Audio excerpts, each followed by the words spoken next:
இந்த நாளிலும் கூட கர்த்தருடைய வார்த்தைக்கு நேராய் நம்ம கடந்து போறோம். குடும்பத்தை குறித்த காரியங்களை என்ன செய்ய போகிறோம்? தியானிக்க போறோம். ஆதியாகமம் புத்தகம் 2ஆம் அதிகாரம் 18வது வசனம். பின்பு தேவனாகிய கர்த்தர் மனுஷன் தனிமையாய் இருப்பது நல்லதல்ல. மல்கியால இருந்தே ஆச்சரியம். குடும்பத்தினுடைய நோக்கம் பர்பஸ்ல இருந்து ஆரம்பிச்சிடலாம். சரியா? நான் சுருக்கமாய் சொல்லிடுறேன். குடும்பத்தினுடைய நோக்கம் பர்பஸ்ல இருந்து ஆரம்பிச்சிடலாம். சரியா? வாசிங்க பார்க்கலாம். மல்கியா புத்தகம் 2ஆவது அதிகாரம் 15வது வசனம். ஆதியாகமத்துக்கு பிறகு வரலாம். அவர் ஒருவனை அல்லவா படைத்தார். அவர் ஒருவனை அல்லவா படைத்தார். ஆவி அவரிடத்தில் பரிபூர்ணமாய் இருந்தது. ஆவி அவரிடத்தில் பரிபூர்ணமாய் இருந்ததே. பின்ன ஏன் ஒருவனை படைத்தார்? தேவ பக்தியுள்ள சந்ததியை பெரும்படி தானே. தேவ பக்தியுள்ள சந்ததியை பெரும்படி தானே. இல்லையா? சரி. எதற்காக குடும்பம் என்கிற அமைப்பை தேவன் உருவாக்கினார்? What is the purpose of the family? எந்த நோக்கத்திற்காக தேவன் ஒரு ஆணையும் பெண்ணையும் உருவாக்கி இணைத்தார்? இன்னைக்கு திருமணம் செய்து வைக்கிறதுக்கு நிறைய காரணங்கள் உண்டு. தாய் தகப்பன் சொல்ற காரணம், மற்றவங்க சொல்ற காரணம் நிறைய உண்டு. என்ன? அப்பதாங்க அவனுக்கு வாழ்க்கையில் ஒரு பிடிப்பு இருக்கும், ஒரு செட்டில்மெண்ட் ஆகணும், அவனுக்கு ஹெல்ப் வேணும்ல, அவனுக்கு சமைச்சு பின்னாடி அவனை பார்த்துக்கிறதுக்கு ஆள் வேணும்ல, நிறைய காரியங்கள் சொல்கிறாங்க. நாளைக்கு இவங்களை யார் பார்த்துக்கிறது? பொண்ணுக்கு ஒரு ஆதரவு வேணும், பையனுக்கு ஒரு ஆதரவு வேணும், இவங்களுக்கு அப்போ தான் தாய் தகப்பனுக்கு பிறகு இவங்களை யார் பார்க்குறது? இந்த மாதிரிலாம் நிறைய என்ன செய்கிறாங்கன்னா திருமணத்துக்கு நிறைய பர்பஸ் சொல்கிறாங்க. ஆனால் உண்மை என்னன்னா வேதம் என்ன சொல்லுதுன்னா, ஆண்டவர் என்ன சொல்கிறாருன்னா, எங்கே பாருங்கப்பா, ஒரு ஆணுக்கு ஏன் நான் ஒரு பெண்ணை கொடுக்கிறேன் என்று சொன்னால் ஆணுக்கு உதவியா இருக்கட்டும் அப்படிங்கிறதுக்காக அல்ல. அது பிரைமரி நோக்கம் அல்ல, அதெல்லாம் செகண்டரி. அல்லது பெண்ணுக்கு பின்னாட்களில் வயதான காலத்தில் ஆதரவு வேணும், உதவி வேணும், அவங்கள பார்த்துக்கிறதுக்கு ஆள் வேணும், அதுக்காக நான் கொடுக்கல. ஒரு ஆணையும் ஒரு பெண்ணையும் நான் உருவாக்கி அவர்களை இணைத்ததன் நோக்கமே, என்னுடைய நோக்கம் என்னன்னா, அவர்கள் மூலமாய் ஒரு சந்ததி பிறக்கணும். அந்த சந்ததியை அவர்கள் தேவ பக்தி உள்ள சந்ததியாய் வளர்க்கணும். அதுதான் முதல் நோக்கம். இன்னைக்கு நிறைய பேர் என்ன செஞ்சுறாங்கன்னா, தாய் தகப்பன்மார் என்ன பண்றாங்கன்னா, பொண்ணுக்கு மாப்பிள்ளை பார்க்கும்போது எப்படி பார்ப்பாங்க? நல்ல சம்பளம் இருக்குங்க, ஏன் அப்பதாங்க சீக்கிரம் வீடு நிலெல்லாம் வாங்கி என்ன செஞ்சிடலாம், கட்டி செட்டில் ஆயிடலாங்க. நல்லா கவனிங்க. உங்களுடைய இங்கதான் இந்த மாதிரி நோக்கங்களால தான் நிறைய பேருடைய வாழ்க்கை சிதைந்து போகிறது. உங்களுடைய பையனுக்கு நீங்க ஒரு பெண் பார்ப்பது அல்லது ஒரு பெண்ணுக்கு ஒரு கணவனை பார்ப்பது என்பது நீங்க நலமாக வாழ்வதற்கு அல்ல. அது செகண்டரி. அது வாழக்கூடாதுன்னு நான் சொல்லலை, அதெல்லாம் அது மெயின் ரீசன் கிடையாது. அது வந்து ஒரு பக்கம் இருக்கலாம், அது தப்பு கிடையாது, தவறு கிடையாது. ஆனா என்ன தேவனே சொல்றார், மனுஷன் தனிமையா இருப்பது நல்லதல்ல, அவனுக்கு ஒரு நலமான காரியம் செய்யணும்னு தான் விரும்புறார். ஆனா அதுல மெயின் பர்பஸ் என்னன்னா, அவர்கள் இருவர் மூலமாய் வருகிற ஒரு சந்ததி வரணும். அந்த சந்ததி தேவ பக்தி உள்ள சந்ததியா இருக்கணும். அதான் குடும்பத்தினுடைய நோக்கமே. நல்லா கவனிங்க.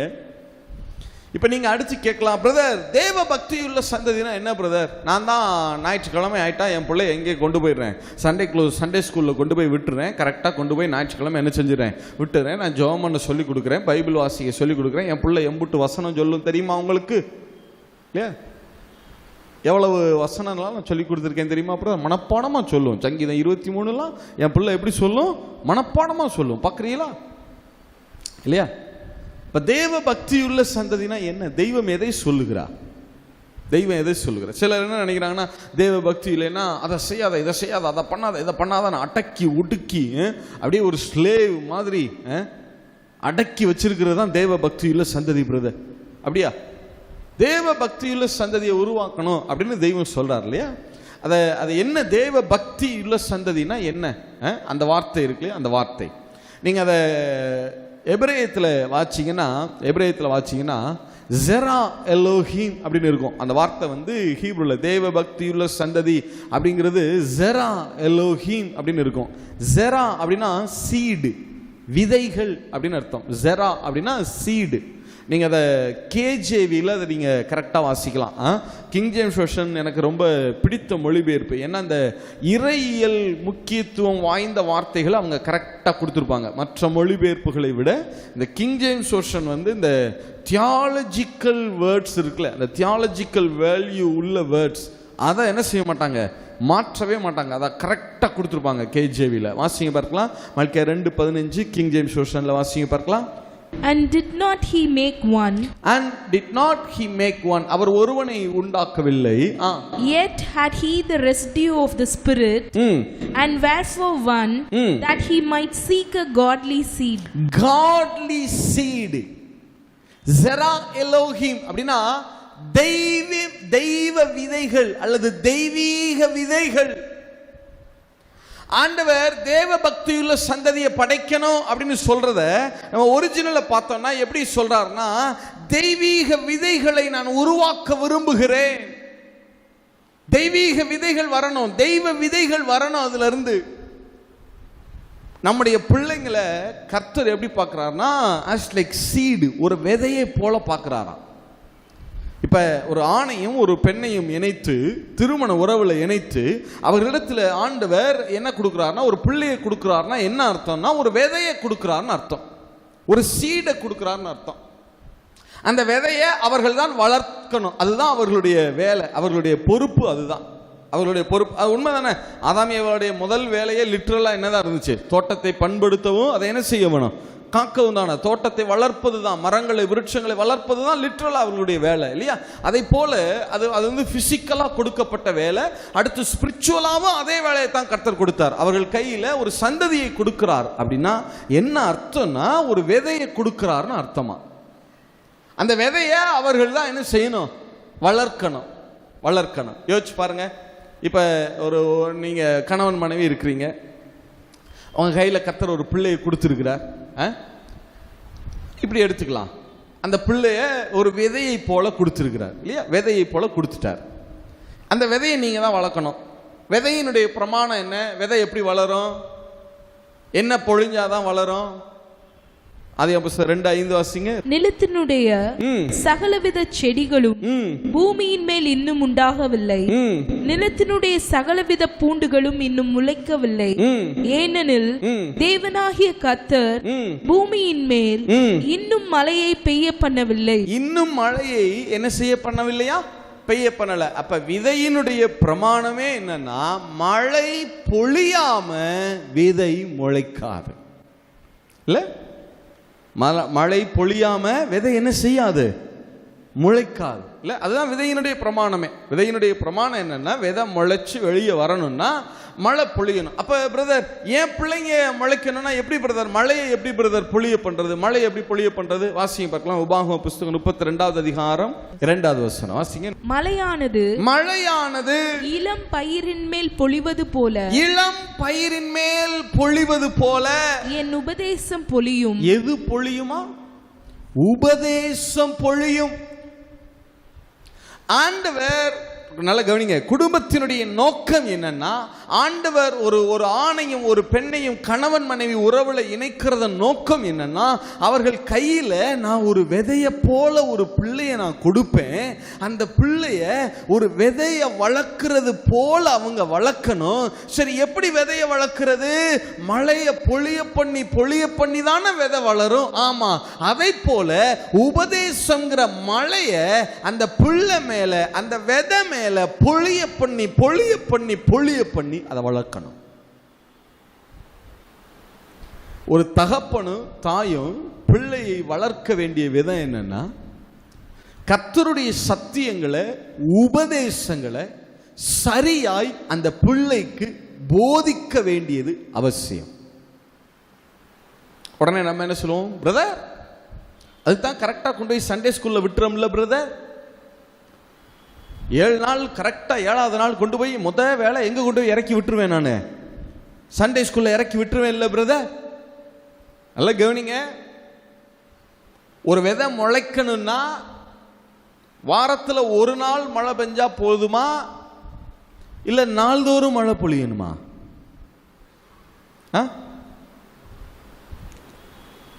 வாரத்தில் 7 நாளைக்கு ஒரு தடவை மட்டும் லேசா 1 மணி நேரம் அப்படி தூறல் இருந்தா போதுமா விதை முளைச்சு வர்றதுக்கு? நீங்க தோட்டத்தில் ஒரு விதையை நடுறீங்க, எப்படி தண்ணி ஊற்றுவீங்க? டெய்லி தண்ணி ஊற்றுவீங்களா இல்ல 7 நாளைக்கு ஒரு தடவை தண்ணி ஊற்றுவீங்களா? காலையிலையும் மாலையிலையும் என்ன செய்யணும்? டெய்லி தண்ணி ஊற்றினாதான் விதை என்ன செய்யும்? முளைக்கும். இல்லை, மரமான பிறகு வேணா அப்பப்போ சீசனில் மழை பெஞ்சா கூட பிரச்சனை இல்லை. ஆனால் விதை முளைச்சு வரணும்னா, விதையை முளைக்கணும்னா காலையிலையும் சாயங்காலமும் தவறாமல் டெய்லி, குறைந்தபட்சம் டெய்லி நாள்தோறும் ஒரு வேளையாவது அதுக்கு என்ன விடணும்? தண்ணி விடணும், மழை பொழியணும். மழை பொழியாம விதை முளைக்காது. கர்த்தர் உங்க கையில ஒரு பிள்ளையை கொடுத்ததனுடைய நோக்கம் அதை அவர் விதையை போல கொடுத்திருக்கிறார். ஆனா நீங்க என்ன நம்ம என்ன நினைக்கிறோம்னா, சண்டே ஸ்கூல்ல விட்டுட்டோம் பிரதர். நீங்க இந்த யூதர்கள் பிள்ளைகளை வளர்க்கிற அந்த மனப்பான்மை இருக்கு பாருங்க, ரொம்ப ஆச்சரியமா இருக்கு. ரொம்ப ஆச்சரியமா இருக்கு. என்னன்னா, யூதர்கள் சொல்றது என்னன்னா, குடும்பத்தை கட்டி எழுப்புறது தான் அவர்களுடைய முதல் பரிசுத்த கடமை. த சாக்ரட் டியூட்டி அப்படின்னா என்னன்னா, ஃபேமிலியை பார்த்து ஃபேமிலியை கட்டி எழுப்புறது தான். பிஸ்னஸ் அல்ல, ஊழியத்தை அல்ல, மற்றவைகளை அல்ல. முதல்ல ஆண்டவர் என்னிடத்தில் கொடுத்திருக்கிற குடும்பத்தை கட்டி எழுப்புறது தான், கர்த்தருக்குள்ள அதை கட்டி எழுப்புறது தான் என்னுடைய என்னவாக இருக்கிறது? பரிசுத்த கடமையாக இருக்கிறது.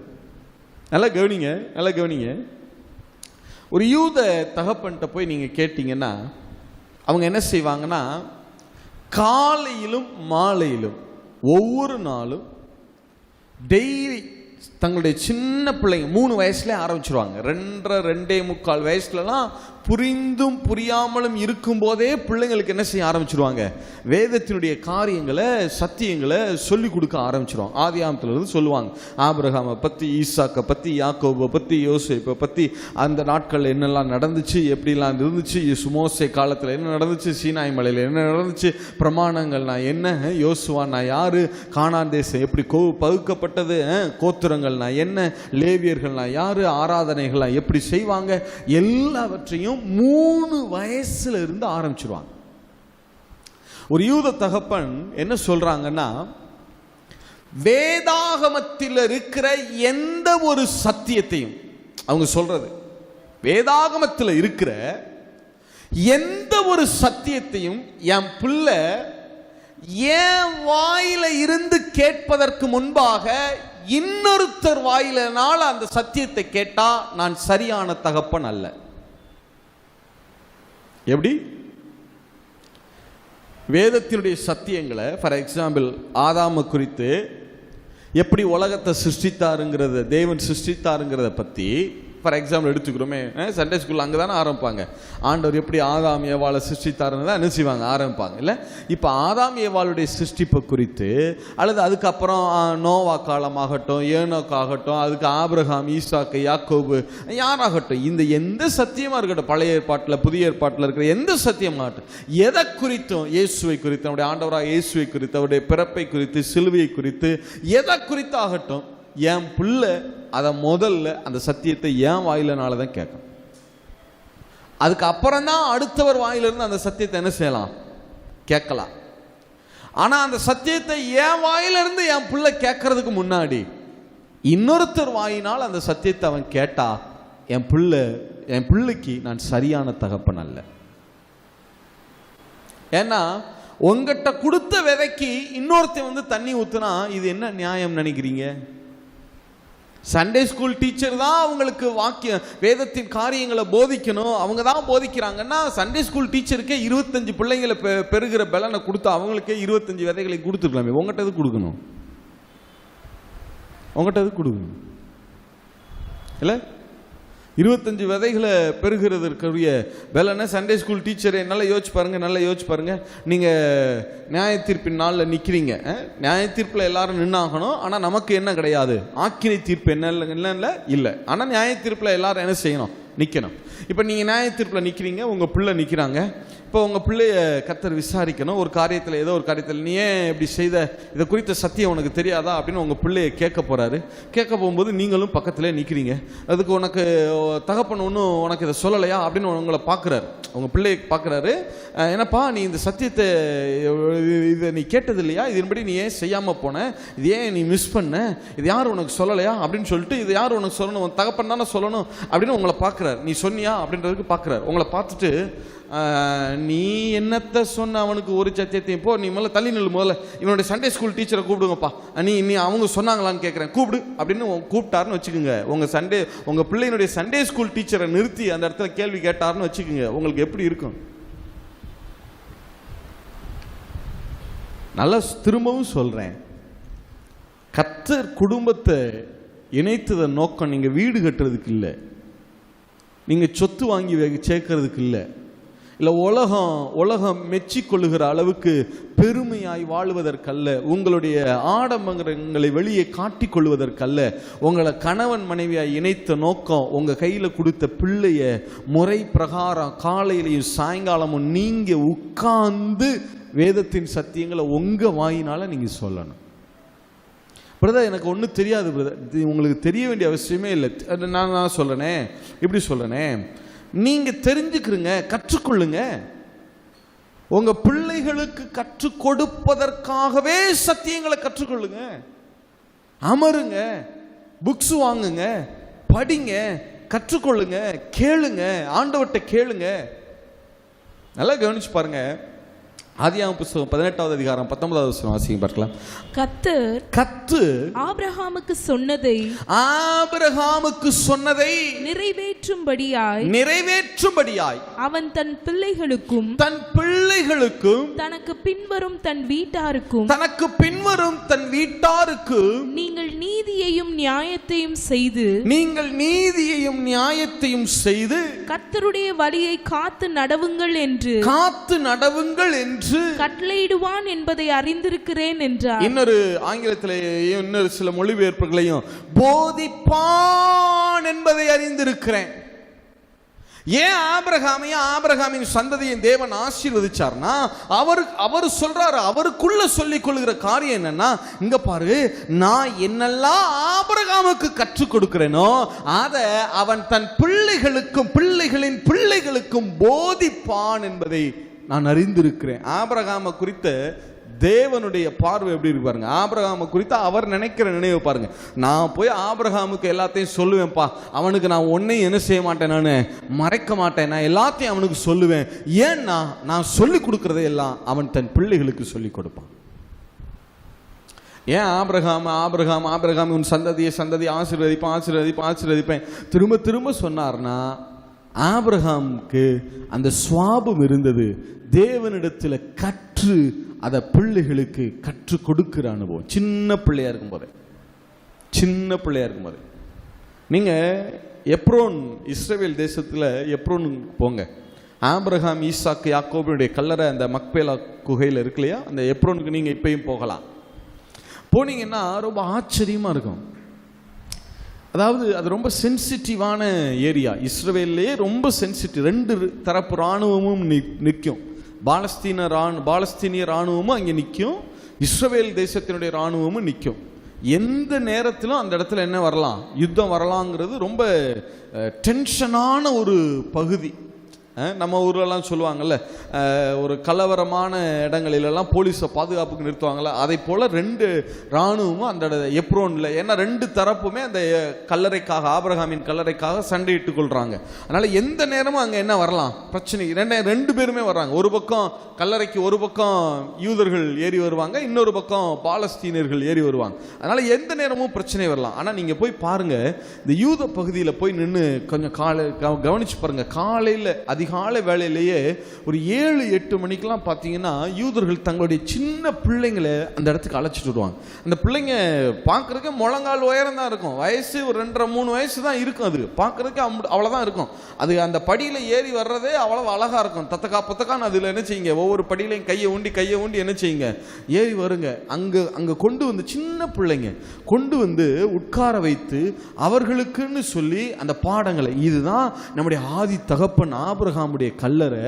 தேவன் ஆபிரகாமுக்கு இப்படியெல்லாம் வாக்குத்தத்தங்களை கொடுத்தா, நமக்கு இப்படியெல்லாம் வாக்கு இருக்கிறது, நீ ஆபிரகாமின் சந்ததியில் பிறந்தவன், நீ ஆபிரகாமுடைய எல்லா ஆசீர்வாதங்களுக்கு உரியவனாக இருக்கிற, தேவன் உன்னை நிச்சயமா இந்த உலகத்தை ஆளுகிற அளவில் வைப்பாரு.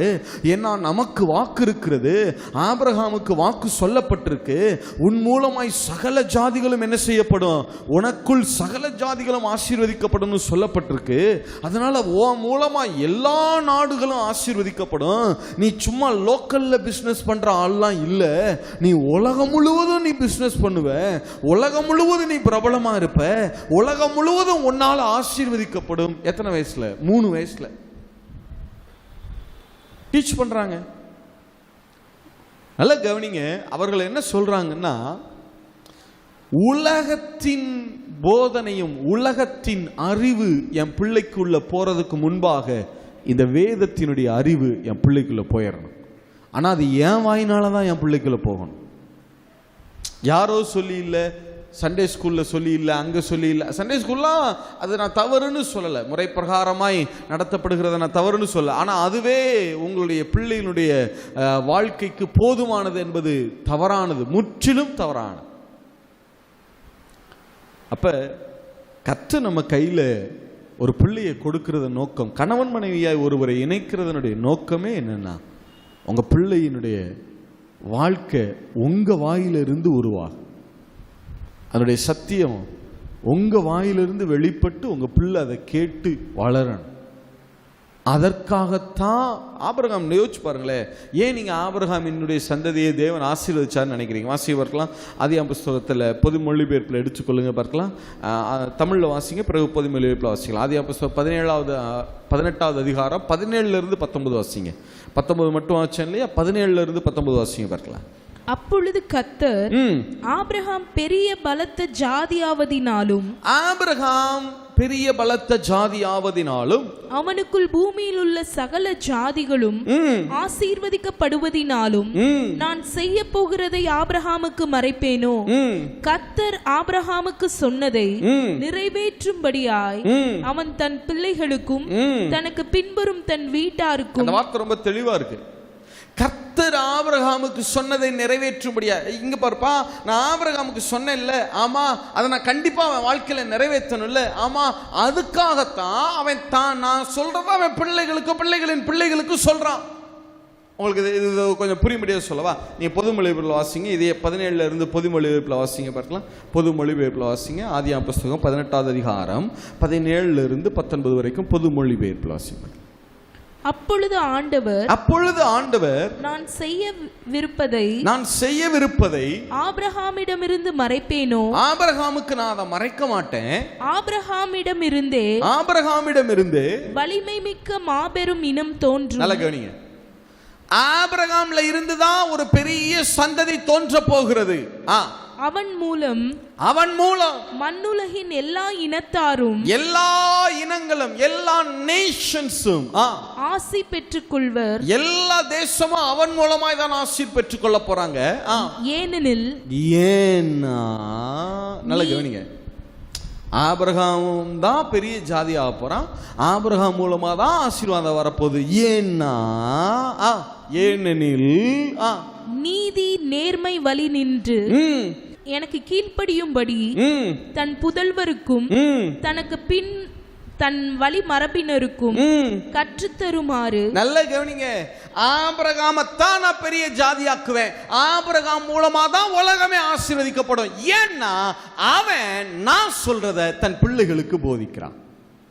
நல்ல கவனிங்க, பிள்ளைங்க அதை கேட்பாங்க, அதனால ஆசீர்வதிப்பேன் அப்படியா சொன்னாரு? அப்படிலாம் சொல்லலை. பிள்ளைங்க கேட்குறாங்க, கேட்கல, கீழ்படுகிறாங்க, கீழ்படியல, அதெல்லாம் பிரச்சனை கிடையாது. ஆனால் ஆபிரகாம் நான் என்ன அவன்கிட்ட சொல்றனோ, அவனுக்கு என்ன கற்றுக் கொடுக்குறனோ அதையெல்லாம் போய் பிள்ளைங்களுக்கு கற்றுக் கொடுக்குறான் பாரு, வாஞ்சியா கற்றுக் கொடுக்குறான் பாரு, பிள்ளைகளுக்கும் பிள்ளைகளின் பிள்ளைகளுக்கும் கூட அவன் போதிக்கிறான் பாரு. நான் அதனாலேயே சொல்றேன்ப்பா, அவன் பிள்ளைகளை நான் ஆசீர்வதிப்பேன். உங்க பிள்ளைங்க ஆசீர்வாதமா இருக்கணும்னா நீங்க ஆசீர்வதிங்கன்னு மணிக்கணக்கில் நாள் கணக்கில் ஜெபம் பண்ணா பத்த. ஜெபம் பண்ணுங்க, ஜெபத்தை கேட்கிறவர் தப்பு சொல்லலை, கண்டிப்பா ஆசீர்வதிப்பார். இல்லையா?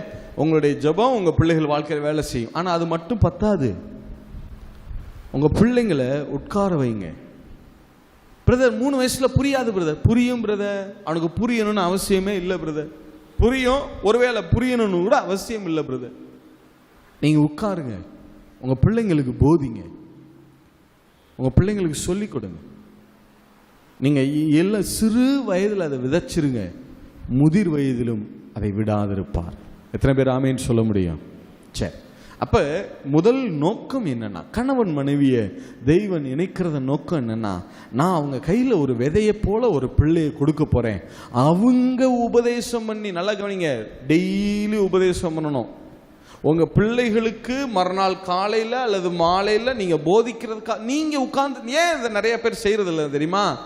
ஏன் செய்யறது இல்லைன்னா, பிள்ளைங்கள்ட்ட இது ஏன் கர்த்தர் இப்படி செட்டப் இப்படி வச்சிருக்கிறாருன்னா, ஏன் உங்களை போதிக்க சொல்றாருன்னா, நீங்க கணவன் மனைவி 2 பேரும் நீங்க உட்கார்ந்து வேதத்தை கற்றுக்கொள்றீங்க முதல்ல, இல்லையா? பிள்ளைகளுக்கு சொல்லிக் கொடுப்பதற்காக நீங்க கற்றுக்கொள்றீங்க.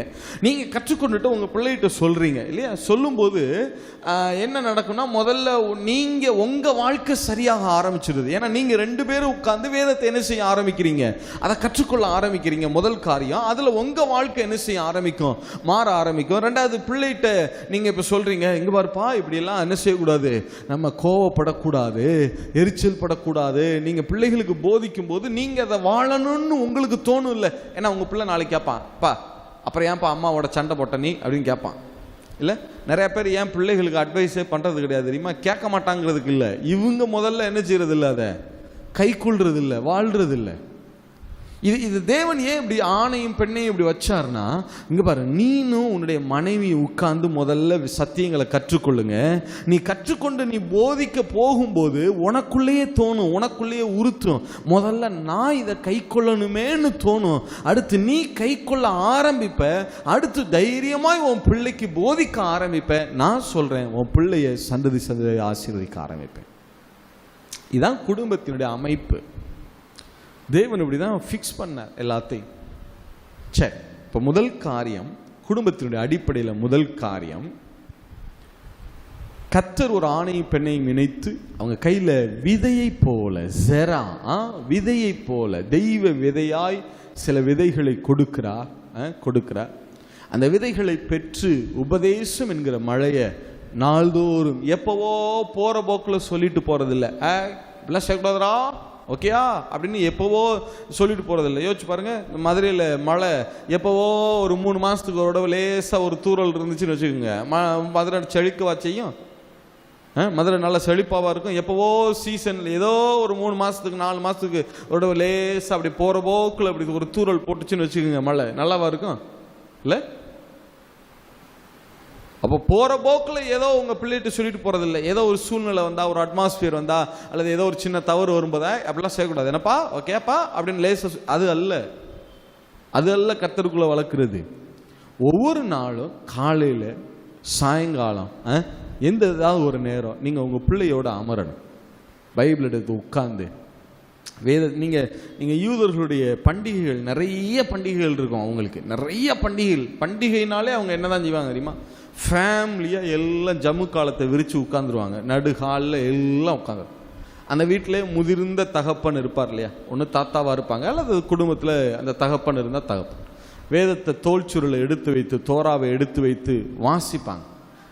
அது 2 தான் அங்கே நடக்கும். ஒன்று வேதத்தை வாசித்து அவர் வியாக்கியானம் சொல்லுவார், இது இப்படித்தான், இது இந்த மாதிரி தான், நம்ம இதெல்லாம் என்ன செய்யணும், அதை கேட்கறதற்கு அவங்க வாஞ்சியா இருந்தாங்க. யூதர்களை பொறுத்த மட்டும் அதுதான், அவங்க சிறு பிராயத்திலிருந்தே இந்த உபதேசத்தை கேட்கறதுல அவங்கள வளர்த்துட்டாங்க. ஏன் ஆண்டவராகிய இயேசு எல்லா இடத்துக்கும் போய் போதகம் பண்ண போற இடங்களெல்லாம் ஜனங்கள் கூட்டம் கூட்டமா போனாங்க. ஏன்னா அது அவர்களுடைய மனப்பான்மையே என்னன்னா, உபதேசத்தை கேட்க வேண்டுங்கிறது ஒரு அவர்களுடைய உள்ளத்துல ஊர்ன ஒரு விஷயம். அப்படி வளர்த்தரணும், சின்ன பிள்ளையிலேயே வளர்த்தரணும். உலகம் தன்னுடைய காரியங்களை உங்கள் பிள்ளைகளுக்குள்ளே விதைப்பதற்கு அல்லது விதைக்க முற்படுவதற்கு முன்பாகவே நீங்கள் தேவனுடைய காரியங்களை பிள்ளைகளுக்குள்ளே விதைச்சிடணும். பண்டிகைனால யூதர்கள் என்ன செய்வாங்கன்னா 2 தான், போதனை சாப்பாடு 2 தான் இருக்கும். உட்கார்ந்து எல்லாம் நல்ல பதார்த்தங்கள் பழங்கள்லாம் சமைச்சு செஞ்சு வச்சிருவாங்க. வச்சுட்டு உட்கார்ந்து என்ன செய்வாங்க, வேதத்தை ஒவ்வொரு பண்டிகைக்கும் பஸ்கா பண்டிகையா யாத்ரா 12வது அதிகாரத்திலிருந்து ஒவ்வொரு யாத்ரா 1வது அதிகாரத்திலிருந்து 12 வரைக்கும், அடுத்து கூடார பண்டிகையா அதற்குரிய வேத பகுதி, இஸ்ரவேலர்கள் கூடாரங்களில் குடியிருந்தாங்களா அதற்குரிய வேத பகுதி, ஒவ்வொரு பண்டிகையிலையும் ஒவ்வொரு பண்டிகைக்கும் ஒவ்வொரு வேத பகுதியை வச்சிருப்பாங்க. அந்த வேத பகுதியை எடுத்து ஒவ்வொரு நாளும் உட்கார்ந்து போதிச்சு, அதுதான் தேவன் உருவாக்கின குடும்பத்தினுடைய நோக்கம். சரியா, குடும்பத்தினுடைய நோக்கம். சரி, நான் அடுத்த காரியத்துக்கு வருகிறேன். இதுதான் the purpose, முதல் காரியம். சரி, நான் அடுத்த காரியத்துக்கு வர்றேன். இப்போ இந்த ஒரு நோக்கத்துக்காகத்தான் ஆண்டவர் உருவாக்கினார் இல்லையா? இப்போ ஆணையும் பெண்ணையும் இந்த நோக்கத்திற்காகத்தான் உருவாக்கினார். எப்படி உருவாக்கினார் வாசிங்க பார்க்கலாம். ஆதியாகமம் புத்தகம் 2வது அதிகாரம் 18வது வசனம். பின்பு தேவனாகிய கர்த்தர் மனுஷன் தனிமையாயிருப்பது நல்லதல்ல, ஏற்ற துணையை அவனுக்கு உண்டாக்குவேன் என்றார். மனுஷன் தனியாக இருப்பது நல்லதல்லன்னு சொல்லல, மனுஷன் தனிமையாயிருப்பது நல்லதல்ல இல்லையா? தனியாக இருப்பது என்பது வேறு, தனிமையாயிருப்பது என்பது வேறு இல்லை.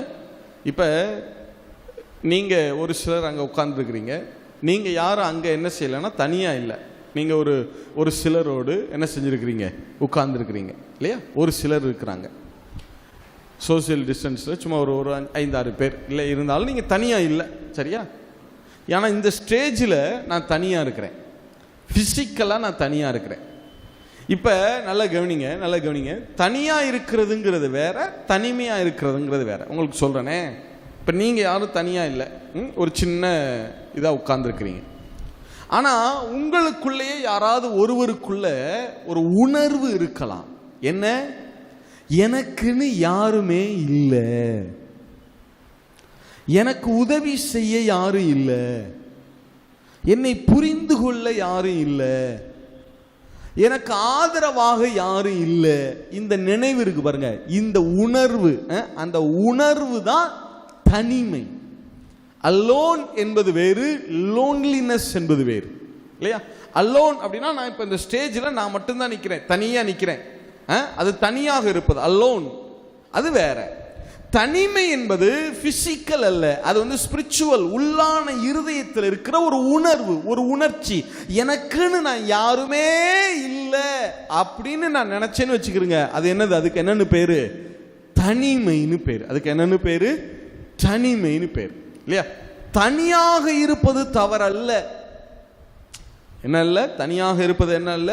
திருமணமே செய்யாமல் அநேகர் ஊழியம் செய்கிறாங்க. இப்போ தந்தை பெக்மான் சொல்லுவாங்க, திருமணம் செய்யாமல் ஊழியம் செய்கிறாங்க. தப்பா பிரதனா? தப்பே கிடையாது, அது ஒரு பாக்கியம். உண்மையாகவே அது ஒரு வேதத்தின்படி அடிப்படையில் அது ஒரு என்னது? அது ஒரு மிகச்சிறந்த ஒரு பாக்கியம். தனியாக இருப்பது என்ன அல்ல? தவறல்ல, தவறல்ல. ஆனால் ஆண்டவர் சொல்றது, ஆதாம் தனியா இருக்கக்கூடாதுங்கிறதுக்காக ஏவாளை கொடுக்கல. ஆதாமுக்குள்ள என்ன உணர்வு வந்துவிடக் கூடாது? தனிமை அப்படிங்கிற உணர்வு, அந்த உணர்ச்சி வந்துவிடக்கூடாது. கவனிங்க, கணவன் மனைவி உறவை தேவன் ஏன் உண்டாக்கினார்னா, அவங்க மூலமா ஒரு பிள்ளை வந்து அந்த பிள்ளையை விதையை போல அவர்கள் வளர்க்கணும். சரியா? அது முதல்ல. அடுத்து இந்த கணவன் மனைவி 2 பேருக்கான உறவு, அந்த அவங்களுடைய ரிலேஷன்ஷிப்க்கு நான் வர்றேன். கணவனுக்கு மனைவியை கொடுத்தது, மனைவிக்கு கணவனை கொடுத்ததுல 2 பேரும் இணைந்த நோக்கம் பிள்ளையை உருவாக்குறது. தனித்தனியா 2 பேருக்கும் ஒரு டியூட்டி இருக்கு. என்னன்னா, கணவன் மனைவிக்கு ஒரு நாளும் தனிமை உணர்வை வரவிட்டு விடக்கூடாது, மனைவி கணவனுக்கு ஒரு நாளும் தனிமை என்கிற உணர்வை வரவிட்டு விடக்கூடாது. உங்க கணவனாகட்டும் உங்க மனைவி ஆகட்டும், அவங்களுக்குள்ள தனிமையினுடைய உணர்வு வந்துடக்கூடாது. அப்படி வந்துச்சுன்னா வரக்கூடாது. எனக்கு உங்க கணவர் இருக்கலாம், ஆனால் அவங்க அந்த நினைக்கிற நிலைமையை நம்ம உருவாக்கிடக்கூடாது. எனக்கு யாருமே இல்லை, என் கணவர் சப்போர்ட் இல்லை, தாய் தகப்பன் சப்போர்ட் இல்லை, மாமனார் மாமியார் சப்போர்ட் இல்லை, யாரும் எனக்கு இல்லை. எல்லாம் இருக்கிறாங்க, உயிரோட தான் இருக்கிறாங்க, ஆனால் எனக்குன்னு உதவி செய்ய அல்லது சப்போர்ட் பண்ண அல்லது எனக்குன்னு ஆதரவாக யாரும் இல்லை என்கிற தனிமையின் உணர்வு வந்துவிடக்கூடாது. அதுபோல மனைவியும் கணவருக்கு தனிமையினுடைய உணர்வு வர விட்டு விடக்கூடாது. எது வர விட்டு விடக்கூடாது? தனிமையின் உணர்வு என்ன செஞ்சிடக்கூடாது? விட்டு விடக்கூடாது. அதில் ரொம்ப கவனம் தேவை. ஏன் ஒரு கணவர் வெளியில் இருக்கும்போது மனைவி அப்பப்போ ஃபோன் பண்ணுறாங்க, அப்பப்போ பேசுகிறாங்க அப்படின்னா மைல்டாக அவர்களுக்குள்ள என்ன உணர்வு வருதுன்னு அர்த்தம்? லேசாக தனிமை உணர்வு வருது. அதனால தான் அவங்க அவங்கள தேடுறாங்க. ஆனால் கணவனுக்கு கால் பண்ண உடனே, மனைவி கால் பண்ண உடனே கணவனுக்கு அப்படியே கோபம் பயங்கரமாக, என்ன இப்போத்தான் ஆஃபீஸுக்கு வந்தேன், அதுக்குள்ளே என்னவா? அதுக்குள்ளே ஒன்றும் இல்லை. அவங்களுக்கு என்ன உணர்வு வருது? மைல்டாக உள்ள தனிமைன்னு ஒன்று. கணவர் அறையில் இருப்பாங்க, நீங்கள் கிச்சனில் வேலை செய்வீங்க, சும்மா சும்மா அவங்களை கூட்டுகிட்டே இருப்பார். ஏதாவது சொல்லு, தண்ணி எடுத்துடும், அது இது அப்படின்னு ஏதாவது சொல்லுவார். ஏதாவது சொல்லு. ஏன் எந்திரிச்சு வந்து எடுக்க மாட்டீங்களோ, உட்காந்துக்கிறீங்களோ? அல்ல, ஏன் அவர் உங்களை பார்க்கணும்னு நினைக்கிறாருன்னா மைல்டாக அவருக்குள்ள என்ன உணர்வு? அந்த தனிமையின் உணர்வு இல்லை? சரி, அதை நீங்கள் என்ன செய்யணும்? கொஞ்சம் புரிந்து கொள்ளணும். தனிமையினுடைய உணர்வு இது கணவன் மனைவியை ரெண்டு பேரையும் உட்கார வைத்து சொல்ல வேண்டிய காரியம். இதை நீங்கள் கேட்கும்போது எனக்கு என்ன ஒரு விசுவாசம்னா, இன்னைக்கு இந்த விதைகளை விதைச்சிட்டா என்னைக்காவது ஒரு நாள் இது என்ன செய்ய பண்ண முளைக்க பண்ண தேவன் எப்படிப்பட்டவராக இருக்கிறா? வல்லமையுள்ளவராக இருக்கிறார். சரி, அப்போ தனிமையாக இருக்கிறது நல்லதில்லைன்னு தான். தனியாக இருக்கிறது பிரச்சனை கிடையாது. இப்போ அதுக்காக நீங்கள் ஒரு வேலை விஷயமா ஒரு 10 நாள் நீங்கள் வெளியே போகிறீங்க, தவறு கிடையாது. தனியாக இருப்பது நல்லதல்லன்னு சொல்லலை, தனிமையாக இருப்பது என்ன அல்ல? நல்லதல்ல. சரி, இப்போ தேவன் சொல்கிறார் தனிமையாக இருப்பது நல்லதல்ல. அடுத்து வாசிங்க பார்க்கலாம், வாசிங்க. ஏற்ற துணையை அவனுக்கு உண்டாக்குவேன் என்றார். ஏற்ற துணையை அவனுக்கு என்ன செய்வேன் என்றார்? உண்டாக்குவேன் என்றார். அந்த ஏற்ற துணை, ஏற்ற துணை. சரி, எபிரேய பாஷையில் நீங்க அதை வாசிங்கன்னா ஏசர், ஏசர், ETZER, ஏசர், அந்த டி சைலண்ட், ETZER, ஏசர். ஒய் கூட போடலாம் முன்னாடி, YETZER, ஏசர்.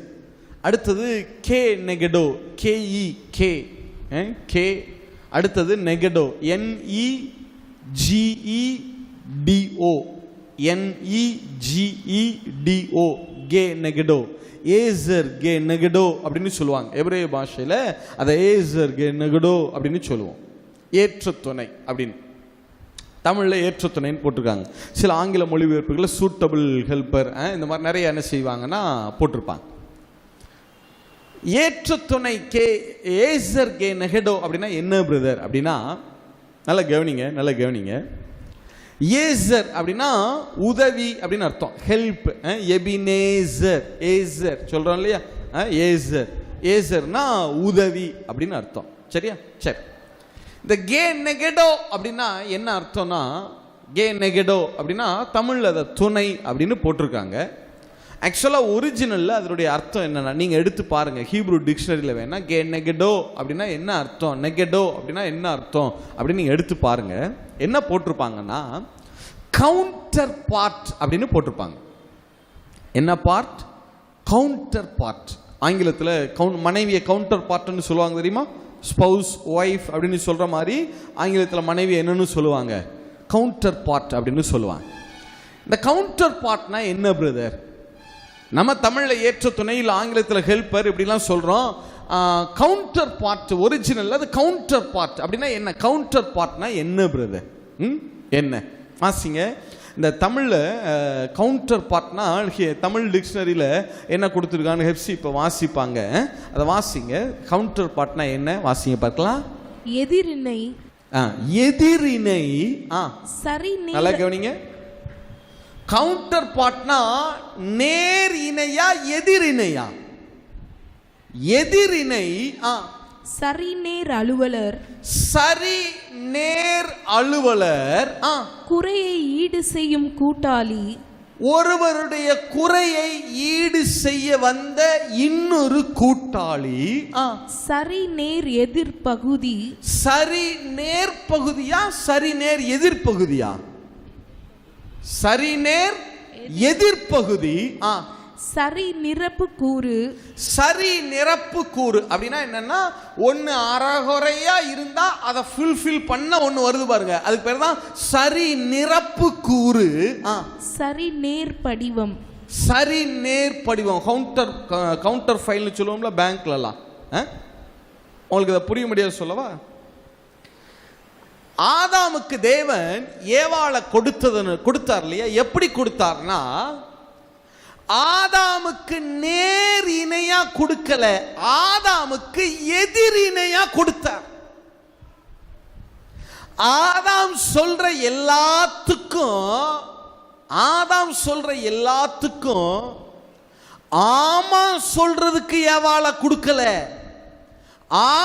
ஆதாம் சொல்ற எல்லாவற்றுக்கும் எதிர் பேசுவதற்காகத்தான், கவுண்டர் பார்ட்டாகத்தான் ஏவாளை கற்றுக் கொடுத்தார். ஒயல்டியில் வாசிங்க பார்க்கலாம், யங் லிட்டரல் டிரான்ஸ்லேஷன்ல வாசிங்க பார்க்கலாம். And Jehovah God said, not good for the man to be alone. அவன் வந்து தனியா இருக்கிறது நல்லதல்ல. I do make to him an helper as his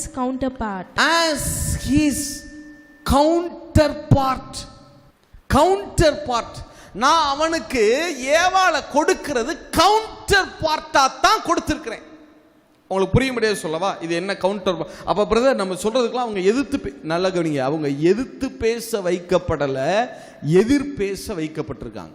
அப்படின்னா என்ன நான் சொல்லட்டா உங்களுக்கு புரியுவதுக்காக எக்ஸாம்பிளோட சொல்றேனே. நீங்க இந்த பெரிய பெரிய எம்என்சி கம்பெனிலலாம் பார்த்தீங்கன்னா ப்ராஜெக்ட் போடுவாங்க, பார்த்துருக்கீங்களா? அந்த ப்ராஜெக்ட் போடும்போது அந்த ப்ராஜெக்டை இப்போ ஒரு பொருள் செய்யணும், 2 டீம் அங்கே உட்கார்ந்துருப்பாங்க எப்போதுமே. இந்த ப்ராஜெக்ட் அந்த பொருளை செய்கிற ஒரு டீம் ஒருத்தவங்க என்ன செய்வாங்க இருப்பாங்க. அதில் ரிஸ்க் மேனேஜ்மெண்ட்னு சிலர் இருப்பாங்க, ரிஸ்க் அனாலிசிஸ் அப்படின்னு சில பேர் இருப்பாங்க.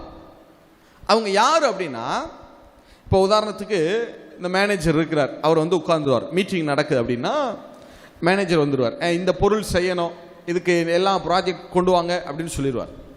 உடனே இந்த ப்ராஜெக்ட் செய்கிறவங்க இருக்காங்கல்ல, அவங்க வந்து இந்த பொருளை நாங்கள் இப்படி செய்ய போகிறோம், அவ்வளோ அழகாக செஞ்சுருவோம், குவாலிட்டியாக செஞ்சுருவோம், அப்படி செஞ்சுருவோம்னு அவங்க ஒரு ப்ராஜெக்ட் ரெடி பண்ணி முன்னாடி வைப்பாங்க.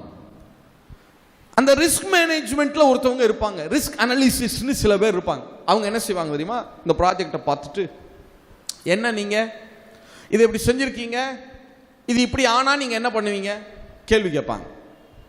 இப்போ உதாரணத்துக்கு நான் சொல்கிறேனே, ஒரு பிஸ்கட் தயார் பண்ணுறாங்க, பிஸ்கட் நாங்கள் இப்படிலாம் இவ்வளோ டேஸ்ட்டாக செய்ய போகிறோம், அதில் இவ்வளோ ஸ்வீட் இருக்கும், இவ்வளோ ஹனி இருக்கும், இவ்வளோ சாக்லேட் இருக்கும், இவ்வளோ கொக்கோ இருக்கும், இந்த மாதிரிலாம் சொல்கிறாங்க, நட்ஸு சேர்ப்போம், இதெல்லாம் சொல்கிறாங்க. உடனே அவங்க என்ன கேட்பாங்க தெரியுமா? ரிஸ்க் அனாலிசிஸ் என்ன கேட்பாங்க தெரியுமா? அது சரி, தயார் பண்ணுறீங்களே, பிஸ்கட் வந்து விற்கலை, ஒரு 3 மாதம் விற்கலை, 4 மாதம் ஆகுது, இல்லை 6 மாதம் ஆகுது, உங்கள் பிஸ்கட் என்ன ஆகும் அப்படின்னு கேட்பாங்க. இல்லை எங்கள் பிஸ்கட் நாங்கள் 3 மாதத்துக்கு தான் நாங்கள் ரெடி பண்ணியிருக்கோம், 3 மாதத்தில் விற்கலை, அப்போ என்ன பண்ணுவீங்க? குப்பையில் போடுவீங்களா நீங்கள்? அப்போ நட்டம் கம்பெனிக்கு தானே, என்ன பண்ணுவீங்க? ரிஸ்க் என்னன்றதை கேள்வி கேட்டுகிட்டே இருப்பாங்க, எதிர்கேள்வி கேட்டுகிட்டே இருப்பாங்க. இல்லை நாங்கள் இப்போ அதை உடனே இதை அவங்க சரி பண்ணுவாங்க. ஒரு 6 மாதம் ஆனால் கூட அந்த பிஸ்கட்டு கெடாமல் இருக்கிறதுக்கு என்ன செய்கிறது, அதை எப்படி தயார் பண்ணுறது, அதை யோசிப்பாங்க. அடுத்து அதை ரெடி பண்ணிட்டு வந்துட்டாங்களா, அடுத்து வந்த உடனே அடுத்து நாங்கள் ரெடி பண்ணிட்டோம், இப்போ வந்து 6 மாதம் வரைக்கும் என்ன செய்யாது, கெடாது. அடுத்து திரும்ப ரிஸ்க் அனாலிசிஸ் திரும்ப பேசுவார். பொருள் 6 மாதத்துக்கு கெடாமல் இருந்தால் போதுமா? அது பதத்து போச்சுன்னா என்ன வேணுவீங்க? பிஸ்கட் சாப்பிடும்போது நல்ல மொறுன்னு இருந்தால் தானே நல்லா இருக்கும். அது பதத்து போகிற மாதிரி இருக்குது இந்த பேக்கேஜ், இது சரியா இல்லையே, இது தப்பாக இருக்கே, இந்த கவரை பார்த்தா பார்க்குற மாதிரி ஒரு லுக்கு இல்லையே, இதில் என்ன ப்ரைஸு சரியாக தெரியல, பேர் பார்க்குறதுக்கு ஏதோ ஒரு மாதிரி நல்லா இல்லையே, இந்த லெட்டர் நல்லா இல்லையே, அது சரியில்லையே, இது சரியில்லையே, இதை மாற்றணுமே, அதை மாற்றணுமே. அவங்க என்ன சொன்னாலும் அதுக்கு ஒரு கவுண்டர் கொடுக்குறாங்க பாருங்களேன், அவங்க தான் கவுண்டர் பார்ட். Risk analysis. கர்த்தர் ஆதாமுக்கு ஏவாளை கொடுத்தது ஆதாம் சொல்ற எல்லாத்துக்கும் ஆமா சொல்றதுக்கு அல்ல. இது உலகம் விதைத்த தவறான விதை. தெய்வம் ஆதாமுக்கு ஏவாளை கொடுத்ததனுடைய நோக்கமே என்னன்னா, ஆதாமுடைய காரியங்கள் அவன் என்னவெல்லாம் செய்ய நினைக்கிறானோ அதுல குறை வராமல் அதற்கு எதிர் பேச ஒருவர் வேணும். நீங்க இந்த ப்ராஜெக்ட்ல எல்லாம் நீங்க ப்ராஜெக்ட் ஃபெயிலியர் ஆயிடுச்சுன்னு வச்சுக்கோங்க, ஆடிட்டர்லாம் என்ன செய்வாங்க தெரியுமா? முதல் வேலை என்ன செய்வாங்க தெரியுமா? ரிஸ்க் மேனேஜ்மெண்ட் யார் பார்த்தா அவங்களுடைய ரிப்போர்ட்டை கொடு அப்படின்னு தான் கேட்பாங்க. நீங்க ஆடிட்டர்ஸ்லாம் கேட்டு பாருங்க. ரிஸ்க் அனாலிசிஸ் என்ன, எப்படி ப்ராஜெக்ட் கெடலாம், இந்த பிஸ்கட் வந்து எப்படி விற்காம ஏன் சேல் இப்படி போச்சு, அப்போ ரிஸ்க் அனாலிசிஸ் என்ன பண்ணீங்க, நீங்கள் அதை சரியாக கவனிக்கலையா, இதை சரியாக பார்க்கலையா, என்ன கோளாறு, நீங்கள் இதை முன்கூட்டியே நீங்கள் சொல்லியிருக்கணும்ல, நீங்கள் உங்களுடைய ரிப்போர்ட்டை கொடுங்க அப்படின்னு ரிஸ்க் அனாலிசிஸுடைய ரிப்போர்ட்டை தான் எடுத்து என்ன செய்வாங்க, பார்ப்பாங்க. தேவன் ஆதாமுக்கு ஏவாளை கொடுத்ததனுடைய நோக்கம் என்னன்னா, அநேகர் இந்த நாட்கள் என்ன சொல்றாங்கன்னா, கவனிச்சுங்க, நீங்க நல்லா கவனிச்சு பாருங்களேன், இந்த டிவோர்ஸ் ஆகிறவங்க எல்லாம் என்ன கருத்து வேறுபாட்டினால பிரிஞ்சாங்க. என்ன வேறுபாட்டினால பிரிஞ்சாங்களா? கருத்து ஐயா, கணவன் மனைவி இருக்கிறது ஒருமித்த கருத்து வரணும் என்பதற்காக அல்ல. அங்க இருவேறு கருத்துகள் கண்டிப்பாக இருக்கும், இருந்தாகணும். அப்பதான் ப்ராஜெக்ட் சக்சஸ் ஆகும். நிறைய பேர் கருத்து எந்த உலகத்தில் எந்த மனைவியவாது கணவன் சொல்ற எல்லாத்துக்கும் ஆமா சொல்ற ஒரு மனைவியை காட்டி பெறுங்க, பத்துருவோம். ஒரு ஆளை இந்த இத்தனை கோடி பெண்கள் இருக்காங்கல்ல, ஒரு ஆளை காட்டிருங்க. ஆனா உலகம் என்னன்னா, உலகம் எப்படின்னா விதைச்சிருச்சு பாருங்க. கணவன் சொல்ற எல்லாத்துக்கும் மனைவி என்ன செய்யணும், ஒத்து பேசணும், ஆமா சொல்லணும். அது அவர்களுடைய நேச்சர் அல்ல. அதை முதல்ல ஒரு கணவன் புரிந்து கொள்ளணும். மனைவி எல்லாத்துக்கும் ஆமா சாமி போட மாட்டாங்க, போடக்கூடாது, அதுதான் நியமம். அப்ப நீங்க சொல்லலாம், பிரதர் இது என்ன பிரதர், அப்ப நீங்க நான் சொல்ற எல்லாத்துக்கும் அவங்க எதிர்த்து, நல்லா கவனிங்க, அவங்க பேசுறது நல்லா கவனிங்க, திருப்பி நான் நிதானமா சொல்றேன். ப்ராஜெக்ட்ல ஒருத்தர் வந்து பிஸ்கட் இப்படி நான் செய்ய போறேன்னு சொல்றார். ரிஸ்க் அனாலிசிஸ் கேள்வி கேட்கிறான். அவன் கேள்வி கேட்கறது இந்த ப்ராஜெக்டை கெடுப்பதற்கல்ல, இந்த ப்ராஜெக்டை நல்லா மாற்றுவதற்கு. அப்ப அவன் எதிர்கேள்வி கேட்டான்னா அதுக்கு இந்த ப்ராஜெக்ட் மேனேஜர் என்ன செய்யணும்னா, ஆமா இந்த ரிஸ்க் இருக்கே அப்படின்னா அவர்களுடைய வார்த்தையும் கொஞ்சம் காது கொடுத்து என்ன செய்யணும், கேட்டு அப்ப அதை என்ன செய்வது, அதை எப்படி சரி செய்யறது, இந்த பிரச்சனையை எப்படி சால்வ் பண்றது, கூடுமான மட்டும் இந்த ப்ராப்ளம் இல்லாம இருக்க என்ன பண்றது, அதையும் கொஞ்சம் கருத்துல வாங்கணும். இல்லைன்னா ப்ராஜெக்ட் சக்சஸ் ஆகாது. நிறைய பேர் கருத்து வேறுபாடு. யார் சொன்னது உன் மனைவியினுடைய கருத்து உனக்கு ஒத்து வரணும்னு யார் சொன்னது? முட்டாள்தனமா இல்லை? அது எதுக்கு ஒரே கருத்து ரெண்டு பேருக்கு வர்றதுக்கு? எதுக்கு ஒரே கருத்து ஒரு ஆளுக்குள்ள இருந்தாலே போதுமே. உன்னை தனியா விட்டாலே உன் கருத்து தான் நடக்கணும். நீ தனியாவே இருந்துட்டு தனியாவே போயிடலாமே. எதுக்கு இன்னொரு ஆளு? இன்னொரு கருத்து என்பது இன்னொரு முரண்பாடான கருத்து வரணும். அது வந்தா தான் இந்த கருத்து செழுமையாகும், ப்ராஜெக்ட் செழுமையாகும். நமக்கு உலகம் கணவன் மனைவி உறவை, அதாவது சத்துரு எப்படி ஆளுனா தவறான அறிவை என்ன செஞ்சு விட்டுருவான். நீங்க வேதத்தில் எந்த ஸ்காலர்கிட்ட வேணாலும் கேளுங்க, மனைவி என்பவள் கவுண்டர் பார்ட்டாகத்தான் வைக்கப்பட்டிருக்கிறார். Counter part. உங்க மனைவி ஒரு கவுண்டர் கொடுத்தவொன்னா நமக்கு என்ன வருதுன்னா, அப்படியே கோபம், ப்ரெஷர் அப்படியே ஏறுது. இல்லை, நான் என்ன சொன்னாலும் என்ன பண்றா, எதிர்த்து பேசுறா. அவங்க எதிர்த்து பேசல, எதிர் பேசுறாங்க. அவங்க எதிர் பேசுறதன் நோக்கம் நீங்கள் கெட்டு போக வேண்டும் என்பது அல்ல, அல்லது உங்களை எதிர்த்து பேச வேண்டும் என்பதற்காக அல்ல, அல்லது உங்களை அவமதிக்க வேண்டும் என்பதற்காக அல்ல. தேவனே அவர்களை அப்படிதான் சிருஷ்டித்தே வைத்திருக்கிறார். இது அவர்களுடைய குறை அல்ல, அவர்களுடைய குறைவல்ல. அவர்கள் சிருஷ்டிக்கப்பட்ட விதமே as like a counterpart. அவங்க என்ன பார்ட்டா தான் சிருஷ்டிக்கப்பட்டிருக்காங்களா? Counter part. நல்லா கவனிங்க, நல்லா கவனிங்க. இப்போ நீங்கள் ஒரு கேள்வி வருது, பிரதர் நான் ஒன்று சொல்கிறேன், என் மனைவி ஒன்று சொல்கிறாங்க. அப்போ எதை பிரதர் செய்கிறது? அதான் அங்கே தானே பிரதர் பிரச்சனை. நான் சொல்கிறேன் ஒன்று, என் மனைவி ஒன்று சொல்கிறாங்க. இல்லை நான் சொல்கிறேன் பிரதர் ஒன்று சொல்கிறேன் பிரதர், என் கணவர் ஒன்று சொல்கிறாங்க. அப்போ யார் சொல்கிறது செய்கிறது? யார் சொல்கிறது செய்கிறது? நீங்கள் இந்த பேங்க்லலாம் பார்த்துருக்கீங்களா? கவுண்டர் ஃபைல்னு ஒன்று வச்சுருப்பாங்க, பார்த்துருக்கீங்களா? பணம் போட போனீங்கன்னா ஒரு ஸ்லிப் கொடுப்பாங்கல்ல, சலான் கொடுப்பாங்கல்ல. ஒன்று அதில் எப்படி இருக்குன்னா, ஒரு பகுதி நீளமாக இருக்கும், அதில் அக்கௌண்ட் நம்பரு அமௌண்ட் எல்லாம் எழுதுவீங்க. அதே டீட்டெயிலாக பக்கத்தில் என்ன செய்யணும்? எழுதணும். அதுக்கு என்னென்னு பேர்? கவுண்டர் ஃபைல்னு சொல்லுவாங்க இல்லையா? சின்னதாக ஒரு இருக்கும், 2 பார்ட் இருக்கும் சலானில். பார்த்துருக்கீங்களா? இப்போ நீங்கள் ஒரு பகுதியில் நீளமாக இருக்குல்ல, அதில் கணவர் நீங்கள் ஃபில் பண்ணுறீங்கன்னு வச்சுங்க. ஒரு அக்கௌண்ட் நம்பர் எழுதிட்டீங்க, உங்கள் பேர் எழுதிட்டீங்க, அமௌண்ட்லாம் போட்டிங்க. இப்போ மனைவி அந்த அவங்க கவுண்டர் ஃபைல் தானே, அவங்க கவுண்டர் பார்ட் தானே, அவங்க அந்த அதர் சைடு அவங்க ஃபில் பண்ணுறாங்க. இப்போ அவங்க இன்னொரு, இப்போ ஃபார் எக்ஸாம்பிள் வச்சுக்கிறேனே, நான் என்னைய வச்சு சொல்கிறேனே, இப்போ நான் பேங்க் சலானை ஃபில் பண்ணுறேன். என்னுடைய அக்கௌண்ட் நம்பர் எண்டிங் நம்பர் 187 வச்சுக்கிறோமே. நான் என்ன போடுறேன்? அதில் 186 போடுறேன். Account number 187, 187. ஆனால் நான் என்னென்னு போடுறேன்? 186ன்னு போடுறேன். இப்போ அந்த கவுண்டர் ஃபைல் மறுபகுதியை என் மனைவி ஃபில் பண்ணுறாங்க. அவங்க 187க்கு பதிலாக 188ன்னு ஃபில் பண்ணுறாங்க. நான் 186 போடுறேன், அவங்க என்ன போடுறாங்க? 188ன்னு போடுறாங்க. இப்போ கொண்டு போய் பேங்க் மேனேஜர்கிட்ட கொடுக்குறோம். இந்தாங்க எங்கள் அக்கௌண்ட்டில் இந்த பணத்தை போட்டுருங்க, இதை செஞ்சுருங்க அப்படின்னு கொடுக்குறோம். இதில் எதை யார் எழுதி கொடுத்ததை ஏற்றுக்குருவாருன்னு நினைக்கிறீங்க? நான் சொல்கிறது விளங்குதா? அக்கௌண்ட் நம்பர் 187, ஆனால் நான் எத்தனை எழுதுறேன்? 186. என் மனைவி என்ன எழுதுறாங்க? 188. இதை கொண்டு போய் மேனேஜர்கிட்ட கொடுத்தா அவர் என்ன செய்வார்? எதை ஏற்றுக்குவார்? கணவனாக இருக்கிறதுனால நான் எழுதுனதை ஏற்றுக்குருவாரா, இல்லை என் மனைவியாக இருக்கிறதுனால அவங்க எழுதுனதை ஏற்றுக்குருவாரா? எதை ஏற்றுக்குருவார்? நான் சொல்கிறேன், ரெண்டும் அங்கே ஏற்கப்படாது. அங்கே கவுண்டரில் உட்கார்ந்துருக்காரு பாருங்க, அவர் எங்களுக்குன்னு ஒரு அக்கௌண்ட்டில் அவர் ஒரு நம்பர் வச்சிருக்காரு பாருங்க, 187ன்னு.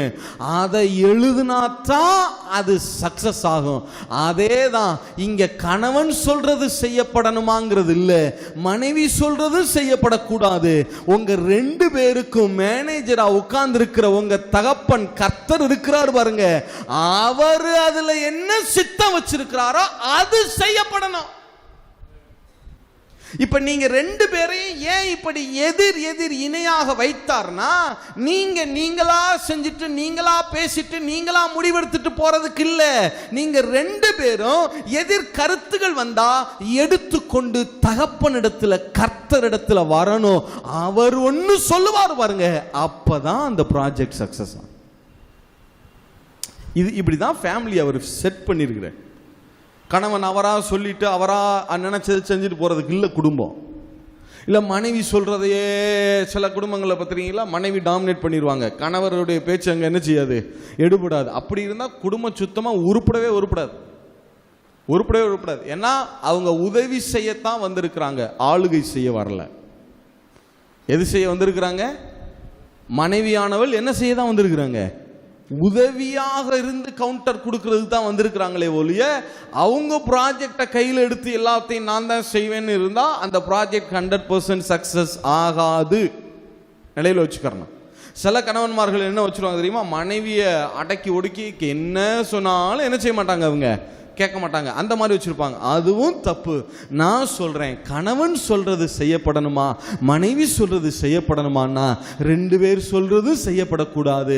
அதுல கர்த்தர் என்ன சொல்றாருன்னு கேட்டு அது செய்யப்படணும். இதுக்கு தான் தெய்வன் இப்படி எதிரி இணையா வச்சார். இங்க பார்ப்பா, ஆதாம் நீ உன்னை சொல்லுவ, இதை இப்படி செய்யணும்னு சொல்லுவ. மனைவி சொல்லுவாங்க. இப்போ ஆதாம் சொல்றாரு, இன்னைக்கு இந்த அந்த தோட்டம் ஏதேன் தோட்டத்தில் அந்த பக்கம் ஒரு 4 மாமரம் இருக்கு பாரு, அதுக்கு இன்னைக்கு தண்ணி பாய்ச்சுவோம். மனைவி சொல்லுவாங்க, மாமரத்துக்கு நாளைக்கு தண்ணி பாய்ச்சிக்கலாம், முதல்ல இன்னைக்கு தென்னங்கண்டுக்கு என்ன ஊற்றுங்க, தண்ணி ஊற்றுங்க. அப்படின்னா இப்போ மாங்கன்றுக்கு தண்ணி ஊற்றுறதா தென்னங்கன்றுக்கு தண்ணி ஊற்றுறதான்னா ஆண்டவர்கிட்ட போய் சொன்னால் அவர் சொல்லுவார், 2 பேருக்கு 2 இடத்துல இன்னைக்கு தண்ணி ஊற்ற வேணாம்ப்பா, இன்னைக்கு ஓய்வு நாள், 2 பேரும் என்ன எடுங்க நீங்கள் ஓய்வெடு, ரெஸ்ட் எடுங்க. அவர் என்ன சொல்றாரோ அதை சரி. நிறைய பேருடைய கணவன் மனைவி பாருங்க, அதான் நான் சொன்னேன் கேட்கல, நீ நான் சொன்னேன் பிரதர், அவங்க என் மனைவி கேட்க மாட்டா பிரதர், அவர் நான் சொல்றது எதையும் இவர் மதிக்க மாட்டார் பிரதர். சரி, 2 பேரும் தான் பேசுறீங்க ஒழிய இந்த விஷயத்துல கர்த்தர் என்ன சொன்னார் கேட்டு பாருங்க, 2 திருன்னு முழிக்கும். நிறைய குடும்பங்கள்ல கர்த்தரை மறந்து போகிறார்கள். யோசிச்சு பாருங்க, நான் எத்தனை காலம் இதை சொல்றேன் தெரியுமா, இதை செய்யறாரா பாருங்க. சரி, எத்தனை காலம் சொல்றீங்கள, கணவர் செய்யல, என்னைக்காவது ஒரு நாள் கர்த்தர்ட்ட போய் இதை நாங்க செய்யணுமா இல்லையான்னு ஒரு நாள் கேட்டிருக்கியா நீ? கணவனாகட்டும் மனைவி ஆகட்டும், இதை நாங்க செய்யணுமா? கர்த்தர்ட்ட என்னைக்காவது ஒரு நாள் ஆண்டவர்ட்ட இருந்து எனக்கு வார்த்தை வந்துருச்சு பிரதர், துஷ்டாந்தமா சொல்ல முடியும், நான் கர்த்தருக்கு முன்பாக என் வலதுகரத்தை உயர்த்தி சொல்றேன், என் தேவன் தான் சொன்னார் இதை செய்யணும்னு அப்படின்னு உங்களால் அறுதிட்டு சொல்ல முடியுமா? கர்த்தர்ட்ட கேட்கறதும் இல்லை, கர்த்தர்ட்ட காத்திருக்கிறதும். எப்படி குடும்பம் சக்சஸ்ஃபுல்லாக ரன் ஆகுன்னு நினைக்கிறீங்க? யோசிச்சு பாருங்க. உங்க மனைவிட்ட எவ்வளவு கர்த்தர்ட்ட கேட்காம உங்க மனைவி மேல எவ்வளவு ப்ரெஷர் தூக்கி வச்சிருப்பீங்க, கர்த்தர் சொல்லாம. இல்லை உங்க உங்க உங்க கர்த்தர் சொல்லாம உங்க கணவர் மேல எவ்வளவு ப்ரெஷரை தூக்கி வச்சிருப்பீங்க. யோசிச்சு பாருங்க. நீங்க செய்யும்படி அழுத்தம் கொடுத்தீங்கல்ல, ஒரு வீடு வாங்குறதுக்கோ, நிலம் வாங்குறதுக்கோ, ஒரு வேலையை மாத்துறதுக்கோ, ஊரை மாத்துறதுக்கோ, ஏதோ ஒரு காரியம், ஏதோ ஒன்று செய்யறதுக்கு, அல்லது அதை பண்ண இதை பண்ண ஏதோ ஒரு வேலை, அவ்வளவு அழுத்தம் கொடுத்து அதை செய்ய வச்சீங்கல்ல. நான் கேட்கிறேன், கர்த்தர் அதை உங்களுக்கு செய்ய சொன்னார் என்பதை சந்தேகத்திற்கு இடமில்லாம கணவனோ மனைவியோ நீங்க அதை சொல்ல முடியுமா? அதனால அங்கதான் பிரச்சனையே ஆரம்பிக்குது. ஒன்று, ஒருவரை ஒருவர் கர்த்தர் எப்படி அவங்கள வச்சிருக்கிறார் அப்படிங்கிறத, மனைவியை கர்த்தர் வச்சிருக்கிறது கணவனுக்கு உதவி செய்ய, கணவனை கர்த்தர் வச்சிருக்கிறது மனைவிக்கு உதவி செய்ய. இல்லை, இவங்க 2 பேரும் சேர்ந்து ஏதாவது அவங்க 2 பேர்ல கருத்து முரண்படுதான், கண்டிப்பா முரண்படும் பிரதர், முரண்படத்தான் செய்யும், முரண்படும்படியாக தானே சிருஷ்டிப்பே இருக்கு. எப்படி கருத்து வேறுபாடு இல்லாம இருக்கும்? கருத்து வேறுபாட்டினால் பிரிந்தார்கள். முட்டாள்தனமா இல்லை? கருத்து வேறுபாடு எந்த கணவன் உலகத்துல, ஒரு கணவன் மனைவி எடுத்துருங்க, ஒரு கருத்து எங்களுக்குள்ள வேறுபாடே கிடையாது பிரதர்னு எடுத்துருங்க பார்ப்போம். சில விஷயங்கள் முன்கூட்டியே தேவன் அதை சொல்லிடுவாரு. 2 பேருக்கும் ஒரே சித்தத்தை வைக்கலாம், ஒரே காரியத்தை, தேவனுடைய சித்தத்தை 2 பேரும் ஒரே நேரத்தில் அறிந்து செய்யலாம், தப்பு கிடையாது. அதுக்காக ஒருமித்த கருத்து வரவே வராதுன்னு நான் சொல்லலை. ஒருமித்த கருத்து வந்துச்சுன்னா ரொம்ப சந்தோஷம், செஞ்சு தேவ சித்தத்தை கேட்டு செஞ்சுட்டு போயிட்டே இருங்க, இல்லைன்னு நான் சொல்லலை, சந்தோஷம். ஆனால் கருத்து முரண்பட்டா உடனே ஏன் ஒருவரை ஒருவர் விரோதித்து, ஒருவரை ஒருவர் பகைத்து, நான் சொல்றதை கேட்க மாட்டாரா, வைராக்கியமா வச்சு அதை பண்ண மாட்டார் அவரு, இந்த வைராக்கியங்கள் ஏன் இவ்வளவு வைராக்கியங்கள்?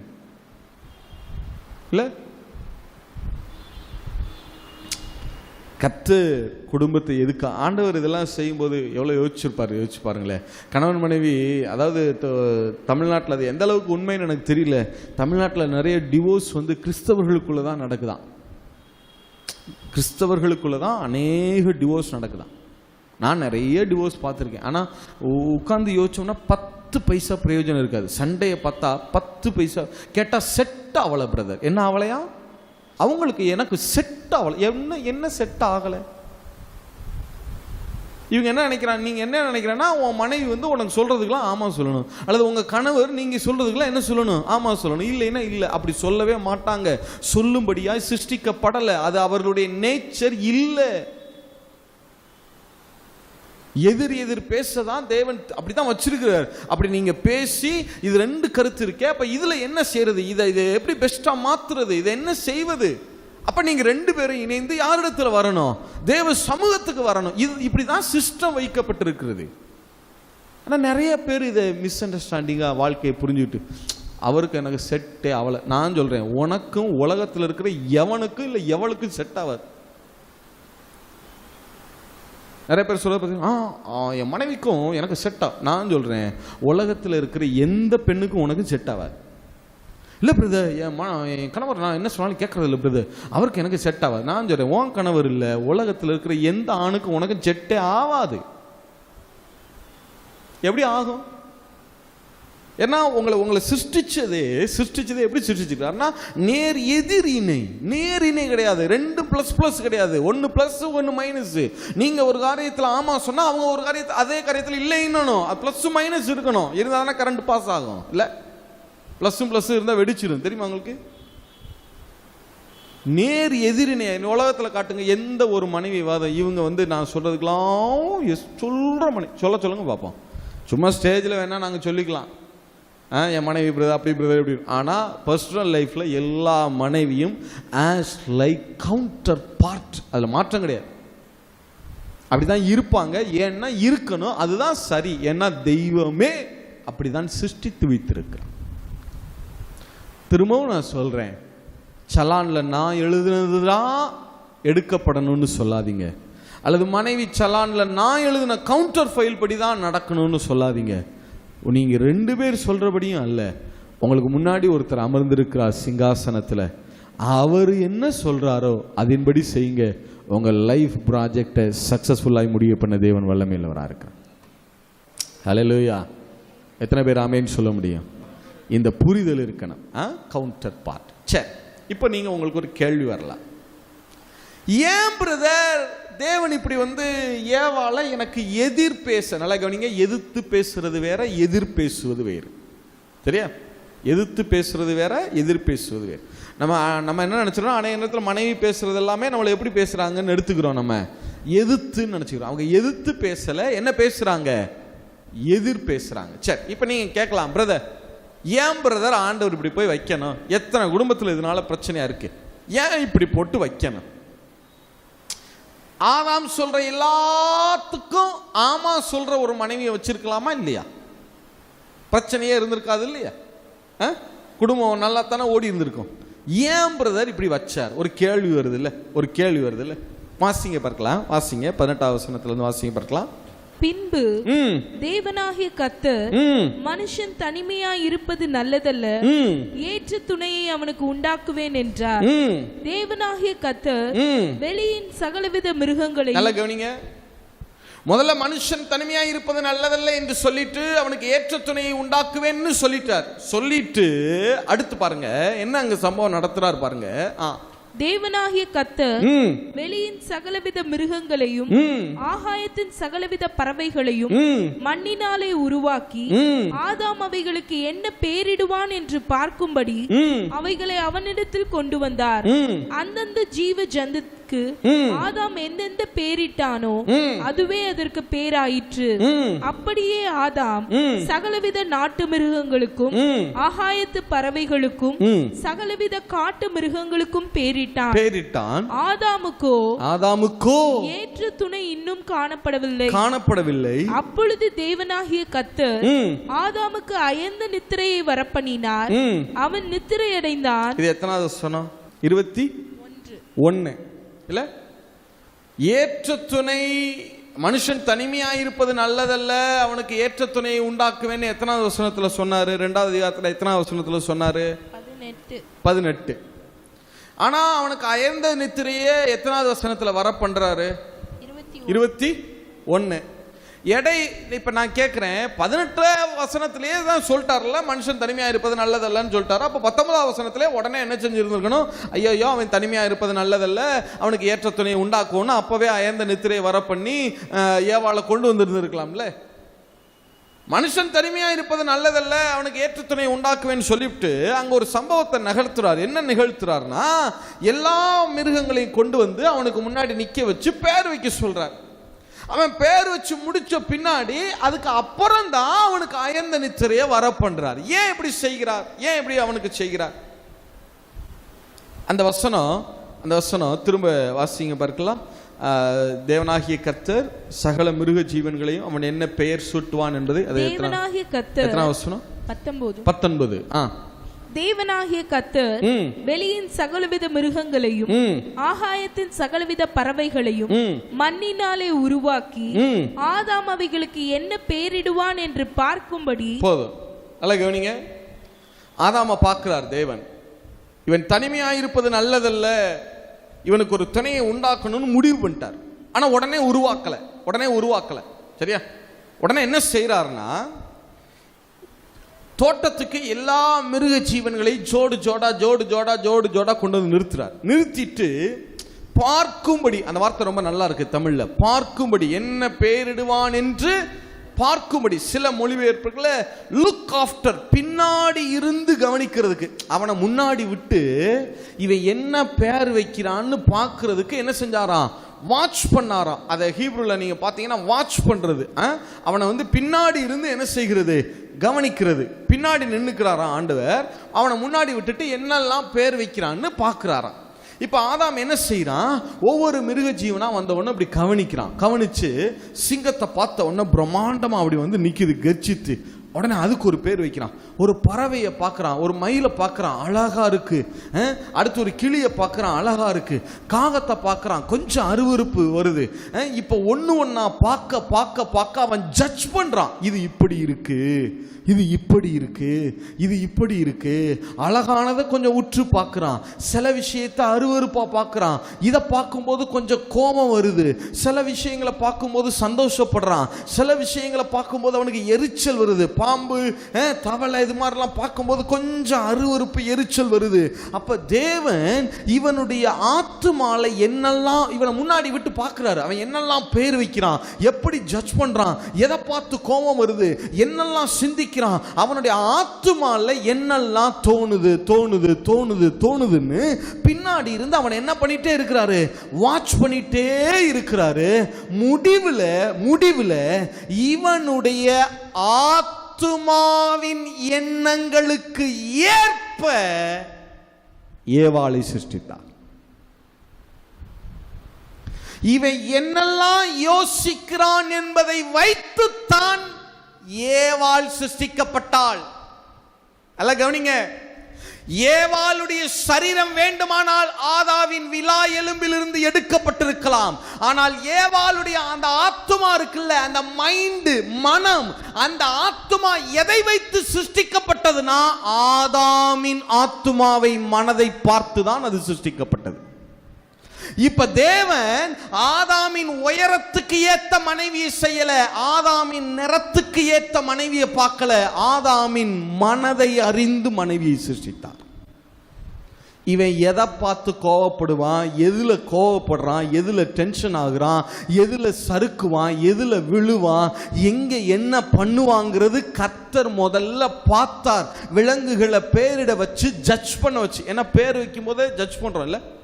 ஒருத்தரை பார்த்து முட்டாள்னு சொல்றோம்னா என்ன அர்த்தம், அவனை என்ன பண்றோன்னு அர்த்தம். அவனுக்கு முட்டாள்னு பேர் வைக்கிறோம்னா என்ன அர்த்தம், அவனை என்ன பண்றோன்னு அர்த்தம். நம்ம ஜட்ஜ் பண்றோம், அவனை குறித்து ஏதோ சில தீர்மானங்களை எடுக்கிறோம், அவனுடைய காரியங்களை ஏதோ ஆராயிரோம்னு அர்த்தம். அப்போ ஒன்னொன்னுக்கு இவன் பேர் வைக்கிறான்னா என்ன அர்த்தம்னா, ஒன்னொன்னு குறித்து இவனுடைய நினைவுகள் என்ன, இவனுக்குள்ள அந்த எழும்புகிற எண்ணங்கள் என்ன, சிந்தனைகள் என்ன, அதையெல்லாம் தேவன் பார்க்கிறார். அதையெல்லாம் பார்த்து தான் ஏவாளை சிருஷ்டித்தார். ஏவாள் எதிரிணையா, கவுண்டர் பார்ட்டா சிருஷ்டிக்கப்பட்டது. தேவனுடைய தப்பல்ல, அது ஆதாமின் எண்ணங்களின் விளைவு. இப்ப தேவன் எனக்கு எஃப்சியை கொடுத்திருக்காருன்னா என் உயரத்துக்கு ஏற்ப அவளை கொடுக்கல, என் நிறத்துக்கு ஏற்ப கொடுக்கல, வயசுக்கு. உலகம் என்னன்னா, அவர் உயரத்துக்கு ஏத்த பொண்ணு பாருங்க, அவர் கலருக்கு ஏத்த பொண்ணு பாருங்க, வயசுக்கு ஏத்த பொண்ணு பாருங்க, படிப்புக்கு ஏத்த பொண்ணு பாருங்க, வசதிக்கு ஏத்த பொண்ணு பாருங்க. ஆனா கர்த்தர் உங்களுடைய மனதுக்கு ஏற்ற பெண்ணை தான் தேடும். நீ எதுல விழுவன்னு அவருக்கு தெரியும், நீ எதுல சறுக்குவன்னு தெரியும், உன்னுடைய பலவீனம் எதுன்னு தெரியும், உன்னை எந்த இடத்துல எதிர் பேசணும்னு அவருக்கு தெரியும். நீ எந்த இடத்துல சறுக்குவ, எங்க விழுவ, எங்க சந்தோஷப்படுவ, எங்க நீ உற்சாகமா இருப்ப, எங்க நீ எல்லாமே அவருக்கு தெரியும். இப்ப ஆதாமின் மனதின் எண்ணங்கள், நினைவுகள், சிந்தனைகள் அந்த ஆத்துமாவுக்கு ஏற்பதான் இன்னொரு ஆத்துமா, அந்த ஏவாளின் ஆத்துமா சிருஷ்டிக்கப்பட்ட. இப்ப சொல்லுங்க, ஏவாள் எதிரினையா இருந்தது தேவனுடைய தப்பா, ஆதாமினுடைய தப்பா? ஆதாமின் எண்ணங்கள் என்னவோ அதற்கு ஏற்பதான் ஏவாள் சிருஷ்டிக்கப்பட்டார். நான் திரும்பவும் சொல்றேன், நீங்க நினைக்கிறீங்க நீங்க கணவனா உட்கார்ந்து உங்களுடைய பர்சனல் லைஃபை பாருங்க, நீங்க எங்கெல்லாம் விழுவீங்கன்னு கர்த்தருக்கு தெரிஞ்சுதான் அதற்கு ஏற்ற மனைவியை கர்த்தர் உங்களுக்கு கொடுத்துருக்கிறார். ஒவ்வொரு மனைவிக்கும் சொல்றேன், நீங்க எப்படி சிந்திப்பீங்க, எப்படி யோசிப்பீங்க, என்ன செய்வீங்க, எங்க சறுக்குவீங்க, எங்க விழுவீங்க, இதெல்லாம் அறிந்து தான் கர்த்தர் உங்களுக்கு அதற்கு ஏற்ற கணவரை கொடுத்திருக்கு. நிறைய பேர் என்ன நினைக்கிறாங்கன்னா, இல்லை பிரதர் செட் ஆகலை. Never brother, never never never, கிடையவே கிடையாது. நீங்கள் உங்களுடைய பலவீனங்கள் என்ன, நீங்கள் எதை பார்த்தா, அதாவது நீங்கள் எந்தெந்த காரியத்தில் எங்கே ஏறுவீங்க, எங்கே சறுக்குவீங்க, எங்கே நிற்பீங்க, எதில் நீங்கள் நிலையா இருப்பீங்க, எதில் நீங்கள் எல்லாம் கர்த்தருக்கு தெரியும். இப்போ ஆதாமுடைய அந்த மைண்டை முன்னாடி விட்டு பார்க்குறாரு பாருங்க. நான் நல்லா யோசிச்சு பாருங்களேன், ஆச்சரியமா இல்லை?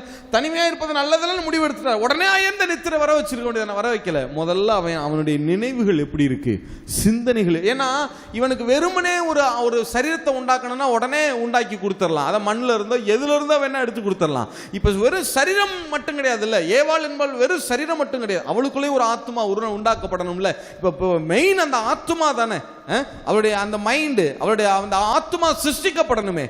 அந்த ஆத்மா எப்படி சிருஷ்டிக்கப்பட்டதுன்னா, அது ஆதாமின் ஆத்மாவுக்கு ஏற்ப சிருஷ்டிக்கப்பட்டது. ஆதாமினுடைய எண்ணங்கள், நினைவுகளுக்கு அதை ஈடுகட்ட, அதன் குறை நிறைகளை சரி செய்ய, அதற்கு ஒத்துழைத்து, அதை எதிர் பேசி, அந்த நிறைகளை எல்லாம் சரி நிரப்பு கூறு இல்லையா, சரி நிரப்பு கூறு. ஒரு செங்கல் பாதியா உடஞ்சி நிற்குதுன்னு வச்சுக்கோங்க, அந்த கொத்தனாருலாம் பார்த்தீங்களா, அதுக்கு ஏற்ற ஒரு செங்கலை கரெக்டாக அப்படி உடச்சி அப்படியே ஃபிட் பண்ணுவாங்க பார்த்தீங்களா. அதை போல இப்போ ஆதாமினுடைய அந்த குறை நிறைகளை நிரப்பத்தக்க இன்னொரு ஆத்மா அவள் தான் ஏவாள். இப்போ சொல்லுங்க, தெய்வம் எவ்வளவு அழகா மனுஷனையும் சிருஷ்டிக்கிறார் பாரு. ஆனால் இதை புரிந்து கொள்ளாம கணவன் மனைவி நிறைய பேர் எத்தனை குடும்பங்கள் இந்த சத்தியங்களை எல்லாம் அறியாம உடைஞ்சு சிதறி போயிருக்கு தெரியுமா? அவங்க கவுண்டர் பார்ட்டுங்கிறது தெரியல. சரி, இன்னொரு காரியம், ஏற்ற துணை இல்லை. அதே நேரத்தில் வேதம் சொல்லுது, மனைவியானவள் 1 பேதுரு 3:7, அந்தபடி புருஷர்களே மனைவியானவள் பலவீன பாண்டமாய் இருக்கிறபடியினால். யாரு பலவீன பாண்டமா? யாரு பலவீன பாண்டமா? ஸ்திரீயானவள். அப்படியா போட்டிருக்கு? பெண் பலவீன பாண்டம் கிடையாது, மனைவியானவள் தான் பலவீன பாண்டம். பெண்ணானவள் பலவீன பாண்டம் இல்லை. அவங்க பெண்ணா இருக்கிற வரைக்கும், ஸ்திரீயா இருக்கிற வரைக்கும் அவங்களுடைய சுவாபங்கள் வேறு, குணாதிசயங்கள் வேறு. நிறைய பேர் என்ன நினைப்பாங்கன்னா, பொண்ணு பார்க்கும்போது சொல்லுவாங்கல்ல, ரொம்ப டேலண்ட்டுங்க, அப்படியே ரொம்ப அப்படியே தங்க குணங்க, அவ்வளவு கர்த்தருக்குள்ள அப்படி ஒரு பிள்ளைங்க, அது இது ஏராளமாக சொல்லுவாங்க. நான் சொல்றேன், அதெல்லாம் பெண்ணா இருக்கிற வரைக்கும். ஆனா மனைவி ஆயிட்டா, நான் சொல்லல, வேதம் சொல்லுது, மனைவியானவள் 100% என்ன பாண்டம் தான்? பலவீன பாண்டம். இதை சகோதரிகள் ஒத்துக்கொள்ள தான் வேணும். நிறைய குடும்பங்களில் இதை ஒன்று, குடும்பத்தில் பிரச்சனைகள் எங்கே இருக்குன்னா 2 இடத்துல தான் இருக்கு. நான் பார்க்க, கணவன் மனைவி தன்னை மதிக்கிறதில்ல, எதிர்த்தே பேசுறதா நினைக்கிறான் ஒன்று. இல்லைன்னா மனைவி என்ன செய்யறான்னா, கணவனை மதிக்கிறது இல்லை, கணவன் இல்லாமல் தன்னால் இருக்க முடியும், தன்னால் அதை செய்ய முடியும், இதை செய்ய முடியும். நான் சொல்கிறேன், நீங்கள் படிக்கிற காலத்தில் இருந்ததை வச்சு நீங்கள் தீர்மானிக்காதீங்க, உங்கள் அம்மா வீட்டில் இருந்த நாட்களை வச்சு தீர்மானிக்காதீங்க. ஏன்னா நீங்கள் திருமணம் ஆயிட்டா வேதம் சொல்லுது, நீங்கள் ஒத்துக்கொண்டே ஆகணும், நான் என் கணவன் இல்லாமல் நான் ஒரு பலவீன பாண்டம், என் கணவன் இல்லாமல் நான் சக்சஸ் ஆக முடியாது. உங்க கணவர் இல்லாம உங்களுக்கு சக்சஸை தெய்வம் கொடுக்க மாட்டார். நிறைய இதில் பார்த்துருக்கீங்களா? பிள்ளைங்க இப்பெல்லாம் நல்லா படிக்கிறாங்களா, ஐடி அங்கங்கன்னு வேலை பார்க்குறாங்களா, சம்பாதிக்கிறாங்களா? இவங்க என்ன நினைக்கிறாங்கன்னா, தங்களை கணவனுக்கும் மேலாக நினைக்கிறாங்க, அல்லது தங்களால் எல்லாம் செய்ய முடியும், தங்களால் எல்லாம் முடியும், நாங்கள் தனியாக வாழ்ந்துக்கிருவேன், தேவையில்லை, அது இதுதான் நிறைய குடும்பங்களில் பிரிவுகளுக்கு பிரச்சனை காரணம். வேதம் ரொம்ப தெளிவாய் சொல்லுது, மனைவியானவள் என்ன பாண்டம்தான்? பலவீன பாண்டம்தான். நீங்க மறுத்தீங்கன்னா என்னைய மறுக்கல, எதை மறுக்கிறீங்கன்னு அர்த்தம்? எழுதப்பட்ட சத்தியம். இந்த சத்தியத்தை ஏற்றுக்கொண்டால்தான் அது உங்களுக்குள்ள பிரகாசிக்கும், இல்லைன்னா அது என்ன செய்யாது? பிரகாசிக்காது. இல்லைங்க அப்படின்னு சொன்னா நிச்சயமா உங்க குடும்பத்துல இருள் இருக்கதான் செய்யும். வேதம் ரொம்ப தெளிவாய் சொல்லுது, மனைவியானவள் பலவீன பாண்டம். வேதம் ரொம்ப தெளிவாய் சொல்லுது, மனைவியானவள் கணவனுக்கு ஏற்ற துணை. அப்ப கணவன் ஒத்துக்கொள்ளணும், மனைவி எனக்கு ஏற்ற கவுண்டர் பார்ட்டாதான், நான் நல்லா இருக்கணும்னு தான் எனக்கு எதிர்பேச தேவன் இப்படி ஒரு மனைவியை கொடுத்தார்னு கணவன் பார்க்கணும். மனைவி அதே நேரம் நான் எதிர்பேசுகிறேனே ஒழிய அதுக்காக இந்த ப்ராஜெக்டை நான் நிறைவேற்றி முடிச்சு விட முடியாது, நான் வெறும் ரிஸ்க் அனாலிசிஸ் தான். ஆனா இதுக்கு ப்ராஜெக்ட் மேனேஜர் என்னுடைய கணவர் தான். அவர் கையில தான் இந்த ப்ராஜெக்ட் என்ன செய்யப்பட்டிருக்கிறது, கொடுக்கப்பட்டிருக்கு. இது அவர் தான் செய்யணும். நான் என்ன பாண்டம் தான்? பலவீன பாண்டம் தான். இதை மனைவியானவள் என்ன செய்து கொள்ளணும்? ஒப்புக்கொள்ளணும். இந்த பலவீன பாண்டம்னா என்ன சொல்லுவாங்கன்னா, ஒரே ஒரு காரியத்தை சொல்லி முடிச்சிடறேன். என்ன சொல்லுவாங்கன்னா, பெண்கள் வந்து எப்படி இருப்பாங்க, மனைவி எப்படி இருப்பாங்கன்னா, நீட் அத்தாரிட்டி பட் வித்தவுட் ரெஸ்பான்சிபிலிட்டின்னு சொல்லுவாங்களாம். அதிகாரம் வேணும், ஆனால் பொறுப்பேற்றுக்க மாட்டேன். என்ன வேணும்? அதிகாரம் வேணும், நான் சொல்றதான் நடக்கணும்னு விரும்புவாங்களாம். ஏன்னா அவங்க வீக்காக இருக்காங்க இல்லையா. நிறைய பேர், அதாவது நல்லா கவனிங்க, நீங்கள் சில இடங்கள்லாம் சில குடும்ப கவுன்சிலிங்லாம் பண்ணும்போது அல்லது குடும்பத்தில் உள்ள பிரச்சனைகள்லாம் கேள்விப்படும் போது அதெல்லாம் யோசிப்பேன், ஏன் இங்கே இப்படி பிரச்சனைகள் அப்படின்னு யோசிக்கும்போது சில பேர் என்ன நினைக்கிற, சில ஸ்திரீகள் இப்படி இருப்பாங்க, நல்ல சக்ஸஸாக இருப்பாங்க, பார்த்துருக்கீங்களா? ஃபேமிலியில் அவங்க எல்லாத்தையும் எடுத்து செய்வாங்க, எல்லாம் பண்ணுவாங்க. அதனால் அவங்களுக்கு என்ன வந்துடும்னா, நான் பலவீன பாண்டம்ங்கிற எண்ணம் மாறி நான் என்ன பாண்டம்ங்கிற மாதிரி ஆயிடுவாங்க. என்ன எப்படிப்பட்ட வெசல்ங்கிற, எப்படிப்பட்ட பாத்திரங்கிற மாதிரி ஆயிடுவாங்க. நான் ரொம்ப பலம் உள்ளவள், என்னால் அதை செய்ய முடியும், சக்ஸஸ் பண்ண முடியும். நல்ல கவனிங்க, வேதம் ரொம்ப தெளிவாய் சொல்லுது, பலவீனமான பாகம் கனப்படுத்தப்படுமா இல்லை பலமுள்ள பாகம் கனப்படுத்தப்படுமா? பவுல் ரொம்ப தெளிவாக சொல்றார், எந்த பாகத்தை தேவன் கனப்படுத்துவாரா? பலவீனமானதை தான் கனப்படுத்துவார். ஏன் நீங்க சொல்றது நடக்குது சகோதரிகள், சில நேரங்களில் நீங்க சொல்றது நடக்குது, சக்சஸ் ஆகுதுன்னா நீங்கள் ஞானமுள்ளவர்கள் பலமுள்ளவர்கள்ங்கிறதுக்காக தேவன் உங்களுக்கு சகாயம் பண்ணல. நீங்கள் எப்படிப்பட்டவர்கள்ங்கிறதுக்காக சகாயம் பண்றாரு? பலவீனர்கள் என்பதற்காகத்தான் உங்களுக்கு சகாயம் பண்றார். நீங்க என்னைக்காவது உங்களை பலவான்கள்னு நீங்க நினைச்சிட்டீங்கன்னா அன்னைக்கோட அந்த சகாயம் முற்றுப்பெற்று விடும். ஏன்னா பலவீனம் உள்ள பாண்டத்துக்கு தான் சகாயம் செய்யப்படும். இல்லை அப்படித்தானே பவுல் சொல்றார், நாமெல்லாம் சரீரத்தின் அவயவங்களாக இருக்கிறோம். எந்த அவயவம் அதிக கனத்தை பெறுகிறது? பலமுள்ளதா பலவீனமானதா? பலவீனமானதா அதிக கனத்தை பெறுகிறது. அப்ப நீங்க உங்களை என்னைக்கு பலமுள்ள வெசலா நீங்க பார்க்குறீங்களோ அன்னைக்கே தேவனிடத்திலிருந்து வருகிற சகாயத்தை நீங்கள் இழந்து விடுவீர்கள். நீங்க உங்களை பலவீன பாண்டமாவே பாருங்க, அதுதான் உங்களுக்கு நல்லது. ஏன்னா அப்பதான் நீங்க செய்கிறவைகளை தேவன் கனப்படுத்த ஆரம்பிப்பார்.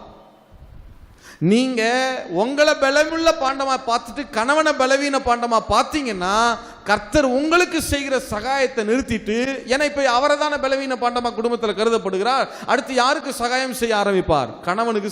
இதான் நடக்கும். இதை நீங்க நல்லா விளங்கிக்கணும். கர்த்தருக்குள்ள ரெண்டு பேருமே யோசிங்க, ஆண்டவரே என் மனைவி இல்லாம நான் இல்லை, என் கணவன் இல்லாம நான் இல்லை. ரெண்டு பேருமே உங்களை பலவீன பாண்டமா யோசிங்க. பலவீன பாண்டம், பலவீனமான சரீரத்தின் அவயவம் மிகுந்த கனத்தை பெறும்.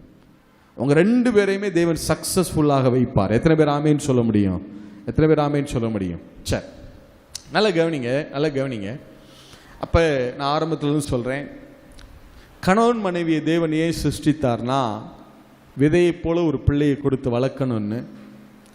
கணவனையும் மனைவியையும் as like a கவுண்டர் பார்ட்டாகத்தான், எதிர் இணைகளாகத்தான் சிருஷ்டித்திருக்கிறாரே ஒழிய ஒருவர் சொல்ற ஒருவர் எல்லாத்துக்கும் ஒத்து வந்துடும் அப்படின்றதுக்காக அல்ல. அதை முதல்ல என்ன செஞ்சு வச்சுக்கணும்? நினைவில் வைத்துக்கணும், நினைவில் வச்சுக்கணும். சரி, கடைசியாக ஒரே ஒரு காரியம் சொல்றேன். ஆதியாகம புஸ்தகம் 2வது அதிகாரம் 23வது வசனம் வாசிங்க. அப்பொழுது ஆதாம் இவள் என் எலும்பில் எலும்பும் என் மாம்சத்தில் மாம்சமுமாய் இருக்கிறாள் இவள் மனுஷனில் எடுக்கப்பட்டபடியினால் மனுஷி எனப்படுவாள் என்றான். இப்ப கவனிங்க, இத எபிரேயத்தில் சொல்லும்போது என்ன சொல்லுவோம்னா, வயோமர் ஹ ஆடாம், ஆதாம் சொன்னான் வயோமர் ஹ ஆடாம் ஜோத் ஹாப்பம். இந்த ஜோத் ஹாப்பம் நான் அப்புறம் விளக்கி சொல்றேன். முதல்ல வயோமர் ஹ ஆடாம், ஆதாம் சொன்னான் ஜோத் ஹாப்பம். அதுக்கு அடுத்தது எசர் மே எசமாய். இந்த ஏசர் மே எசமாய் அப்படின்னா இவள் என் எலும்பில் எலும்பும். ஏசர் மே எசமாய்னா எலும்பில் எலும்பும். அந்த ஏசர் மே எசமாய்க்கு முன்னாடி அந்த ஜோத் ஹாப்பம் அப்படி அந்த வார்த்தை இருக்கு இல்லையா, அதை டிரான்ஸ்லேட் பண்ணல, தமிழ்ல டிரான்ஸ்லேட் பண்ணல. இங்கிலீஷ்ல சில மொழிபெயர்ப்புகள்ல டிரான்ஸ்லேட் பண்ணாங்க, பல மொழிபெயர்ப்புகள்ல பண்ணல. ஏன்னா பண்ண முடியல. அதை ஏன் அந்த ஜோத் ஹாப்பம் அதை பண்ண முடியலைன்னா, நல்லா கவனிங்க, ஏவாளை கொண்டு வந்து நிறுத்துறார், எலும்புல இருந்து எடுத்துட்டார், ஏவாளை கொண்டு வந்து நிறுத்துறார். நிறுத்தின உடனே ஆதாம் சொல்றான் ஜோத் ஹாப்பம் ஏசர் மே எசமாய், இவள் என்னுடைய எலும்பில் எலும்பும். அது ரெண்டாவது தான். அதுக்கு முன்னாடி ஜோத் ஹாப்பம் அப்படின்னா என்னன்னா, அதை தமிழ்லையோ ஆங்கிலத்திலேயோ மொழிபெயர்க்க முடியல. இந்த ஜோத் ஹாப்பம் அப்படிங்கிற அந்த ஒரு வார்த்தை அது அந்த ரெண்டு வார்த்தை இருக்கு பாருங்க, அந்த ஒரு சென்டென்ஸ், அதை மொழிபெயர்க்க முடியல தமிழ்ல. எப்படி சொல்றதுன்னு தெரியல. ஏன்னா அதை எப்படி சொல்றதுன்னா, நம்ம ஏதாவது ரொம்ப உற்சாகம் ஆயிட்டா சொல்லுவோம் பார்த்தீங்களா, உங்களுக்கு ரொம்ப பிடிச்ச, இப்போ நீங்கள் போறீங்க ஒரு கலரில் ட்ரெஸ்ஸை தேடுறீங்க, அந்த ரெடிமேட் ஒரு 10 ரெடிமேட் கடை ஏறிட்டீங்க, கிடைக்கல, திடீர்னு உங்கள் கண்ணில் அது பட்டுருச்சு, பார்த்த ஒன்று சொல்லுவீங்களே இதுதான் அப்படி சொல்லுவீங்கல்ல, ஒரு எக்ஸ்க்ளமேஷன் வேர்டு, வியந்துரைக்கிற ஒரு வார்த்தை. என்ன வார்த்தை? வியந்து உரைக்கிற ஒரு வார்த்தை இருக்கு பாருங்க. அது எப்படி சொல்றதுன்னா, ஹீப்ரூல நிறைய சொல்லலாம்.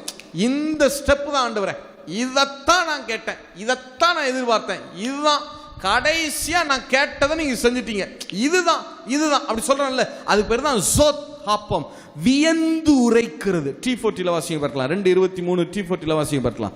வியந்து உரைக்கிறது. வாசிங்க. The man exclaimed, வியந்து, wow.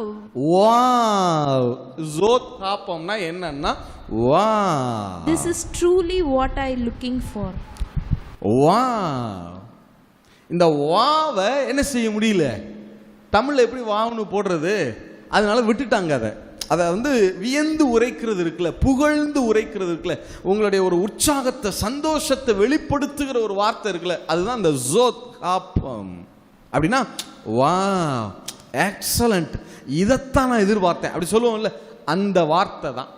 இப்ப நல்லா கவனிங்க, ஆதாமுக்கு ஏவாளை எதிரணையா வச்சுட்டாரு, கொண்டு சிருஷ்டிச்சு முன்னாடி நிறுத்துறாரு. லிட்ரலா ஆதாம் இப்பதான் வாயை திறந்து பேசுறார். லிட்ரலா இதுக்கு முன்னாடி தேவனிடத்தில் நிறைய பேசி இருந்திருக்கலாம், விலங்குகளுக்கெல்லாம் பேர் வச்சிருக்காரு, அதெல்லாம் நமக்கு என்ன செய்யப்படல, எழுதப்படல. எழுத்தின்படி நான் சொல்றது எப்படி, எழுத்தின்படி பேர் வச்ச என்னென்ன பேர்கள்லாம், பேர் வைக்கும்போது வாயை திறந்து தானே பேசியிருப்பார், அதெல்லாம் என்ன பேசினாருன்னு நமக்கு தெரியல. ஆனா எழுத்தின்படி ஆதாம் பேசின முதல் வாக்கியம் வார்த்தை என்னன்னா ஜோத் ஹாப்பம். வா, மனைவியை பார்த்த உடனே நல்லா கவனிங்க, எல்லாம் ஜோடு ஜோடா நிக்குது, பேர் வச்சுட்டாரு, ஆயந்த நித்திரை வந்துருச்சு, இவருக்கு மட்டும் ஜோடு இல்லை, ஏற்ற துணை இல்லையேன்னு நினைக்கிறாரு. உடனே தனிமை, இந்த உணர்வை தேவன் பார்க்கிறாரு, இல்லை நீ தனிமையா இருப்பது நல்லதில்லைன்னு நினைச்சிட்டு இப்ப யாரை கொண்டு வந்துட்டாரு, ஏவாளை கொண்டு வந்து அப்படி நிறுத்திட்டாரு. இப்பதான் எழுத்தின்படி நமக்கு தெரிஞ்சு அவர் பேசின முதல் வார்த்தை வேதத்துல. அதுக்கு முன்னாடியே நிறைய பேசியிருக்காரு, என்ன பேசினாருன்னு தெரியல. அவர் பேசின முதல் வார்த்தை என்னன்னா, ஏவாளை பார்த்து சொல்றாரு வா. மனைவியை பார்த்து ஆதாம் மனைவி காது கேட்க சொன்ன முதல் வார்த்தை என்ன, வா. இல்ல இப்ப மனைவி ஆதாம் பேசி கேட்ட முதல் வார்த்தை என்ன, வா. இல்ல புகழ்ந்துரைக்கிற ஒரு வார்த்தை, வியந்து பாராட்டுகிற ஒரு வார்த்தை. ஏவாள் முதல்ல கேட்ட வார்த்தை என்னன்னா, கணவனிடத்திலிருந்து வியந்துரைக்கப்பட்ட, பாராட்டப்பட்ட, புகழ்ந்துரைக்கப்பட்ட ஒரு வாக்கியத்தை கேட்டாங்க. அதனாலதான் அன்னையிலிருந்து இன்னைக்கு வரைக்கும் ஸ்திரீகள் வேற எதுக்கும் மயங்க மாட்டாங்க. எதுக்கு மட்டும்தான் மயங்குவாங்க? புகழ்ச்சிக்கு மட்டும் மயங்கிடுவாங்க. பார்த்திருக்கீங்களா? ஏன் இது இன்னைக்கு ஆரம்பிக்கல, அது என்னைக்கு ஆரம்பிச்சது? தோட்டத்தில் ஆரம்பிச்சது. அன்னைக்கே ஏவாள் கேட்ட வார்த்தை என்னன்னா, கணவன் தன்னை புகழ்ந்து பேசின வார்த்தை, புகழ்ந்து பேசின வார்த்தை. நான் சொல்றேன், உங்க கணவன் மனைவி உறவு நல்லா இருக்கணும்னா ஒருவரை ஒருவர் வியந்து புகழ்ந்து பாராட்டுங்க, என்கரேஜ் பண்ணுங்க. மனைவி சமைச்சாங்கன்னா 4 வார்த்தை, என்ன வார்த்தை சொல்லணும்? நல்ல வார்த்தை சொல்லுங்க, நல்லா இருக்குன்னு சொல்லுங்க. கணவன் ஏதாவது ஒரு காரியம் சொன்னா பாராட்டுங்க. அது மனைவி மட்டும் இல்லை, கணவன் மட்டும் பாராட்டினா பார்த்தா மனைவியும் பாராட்டணும், மனைவியும் பாராட்டணும். ஏன்னு சொல்றேன் பாருங்க. தேவன் எதின் மத்தியிலே வாசம் பண்ணுகிறவர்? துதிகளின் மத்தியிலே வாசம் பண்ணுகிறவர் இல்ல? அப்ப தேவன் துதிகளின் மத்தியிலே வாசம் பண்ணுகிறவர்னா தேவ சாயல் சிருஷ்டிக்கப்பட்டவன் தான் யாராகவும் இருக்கிறான்? ஆதாம். அப்ப ஆதாமுக்கும் எதுல வாசம் பண்றதுதான் அதிகம் பிடிக்கும்? துதிகளின் மத்தியில வாசம் பண்றதுதான் பிடிக்கும். நான் சொல்றேன், கணவன் மனைவியை புகழ்ந்து பாராட்டுங்க, மனைவி கணவனை புகழ்ந்து பாராட்டுங்க, வியந்து உரைங்க, என்கரேஜ் பண்ணுங்க, டிஸ்கரேஜ் பண்ணாதீங்க. நீங்க என்கரேஜ் பண்ணுங்க, உங்க வாழ்க்கை நலமும் செழிப்புமாய் மாறாரு. நம்ம என்னன்னா, அதெல்லாம் கிடையாது பிரதர், ஏற்கனவே அங்கே மண்டை கணம் என்னது நிறைய இருக்கு பிரதர், நம்ம போய் சொன்னோம்னா இன்னும் ஏறிக்கிறோம் பிரதர். இப்படி எல்லாம் பேசிட்டு உட்கார்ந்துருந்தீங்கன்னா குடும்பம் என்ன செய்யாது? புகழ்ந்து உரைங்க பிரதர், புகழ்ந்து உரைங்க சிஸ்டர். நீங்கள் உங்கள் லைஃப்பில் இதை ஆரம்பிங்க, உங்கள் லைஃப்பில் இதை ஆரம்பிங்க. நீங்கள் இப்போ போய் இன்றைக்கி நைட்டு உங்கள் மனைவியை நீங்கள் புகழ்ந்து ஏதாவது சொன்னால் உடனே எல்லாம் மாற்றம் வந்துடாது. ஏன்னா நீங்கள் நம்ம இது வரைக்கும் நிறையா காயப்படுத்தி வச்சுருக்கோம் பாருங்கள். அங்கே உடனே அவங்க என்ன சொல்லுவாங்க, என்ன நடிக்கிறீங்களா அப்படி தான் கேட்பாங்க.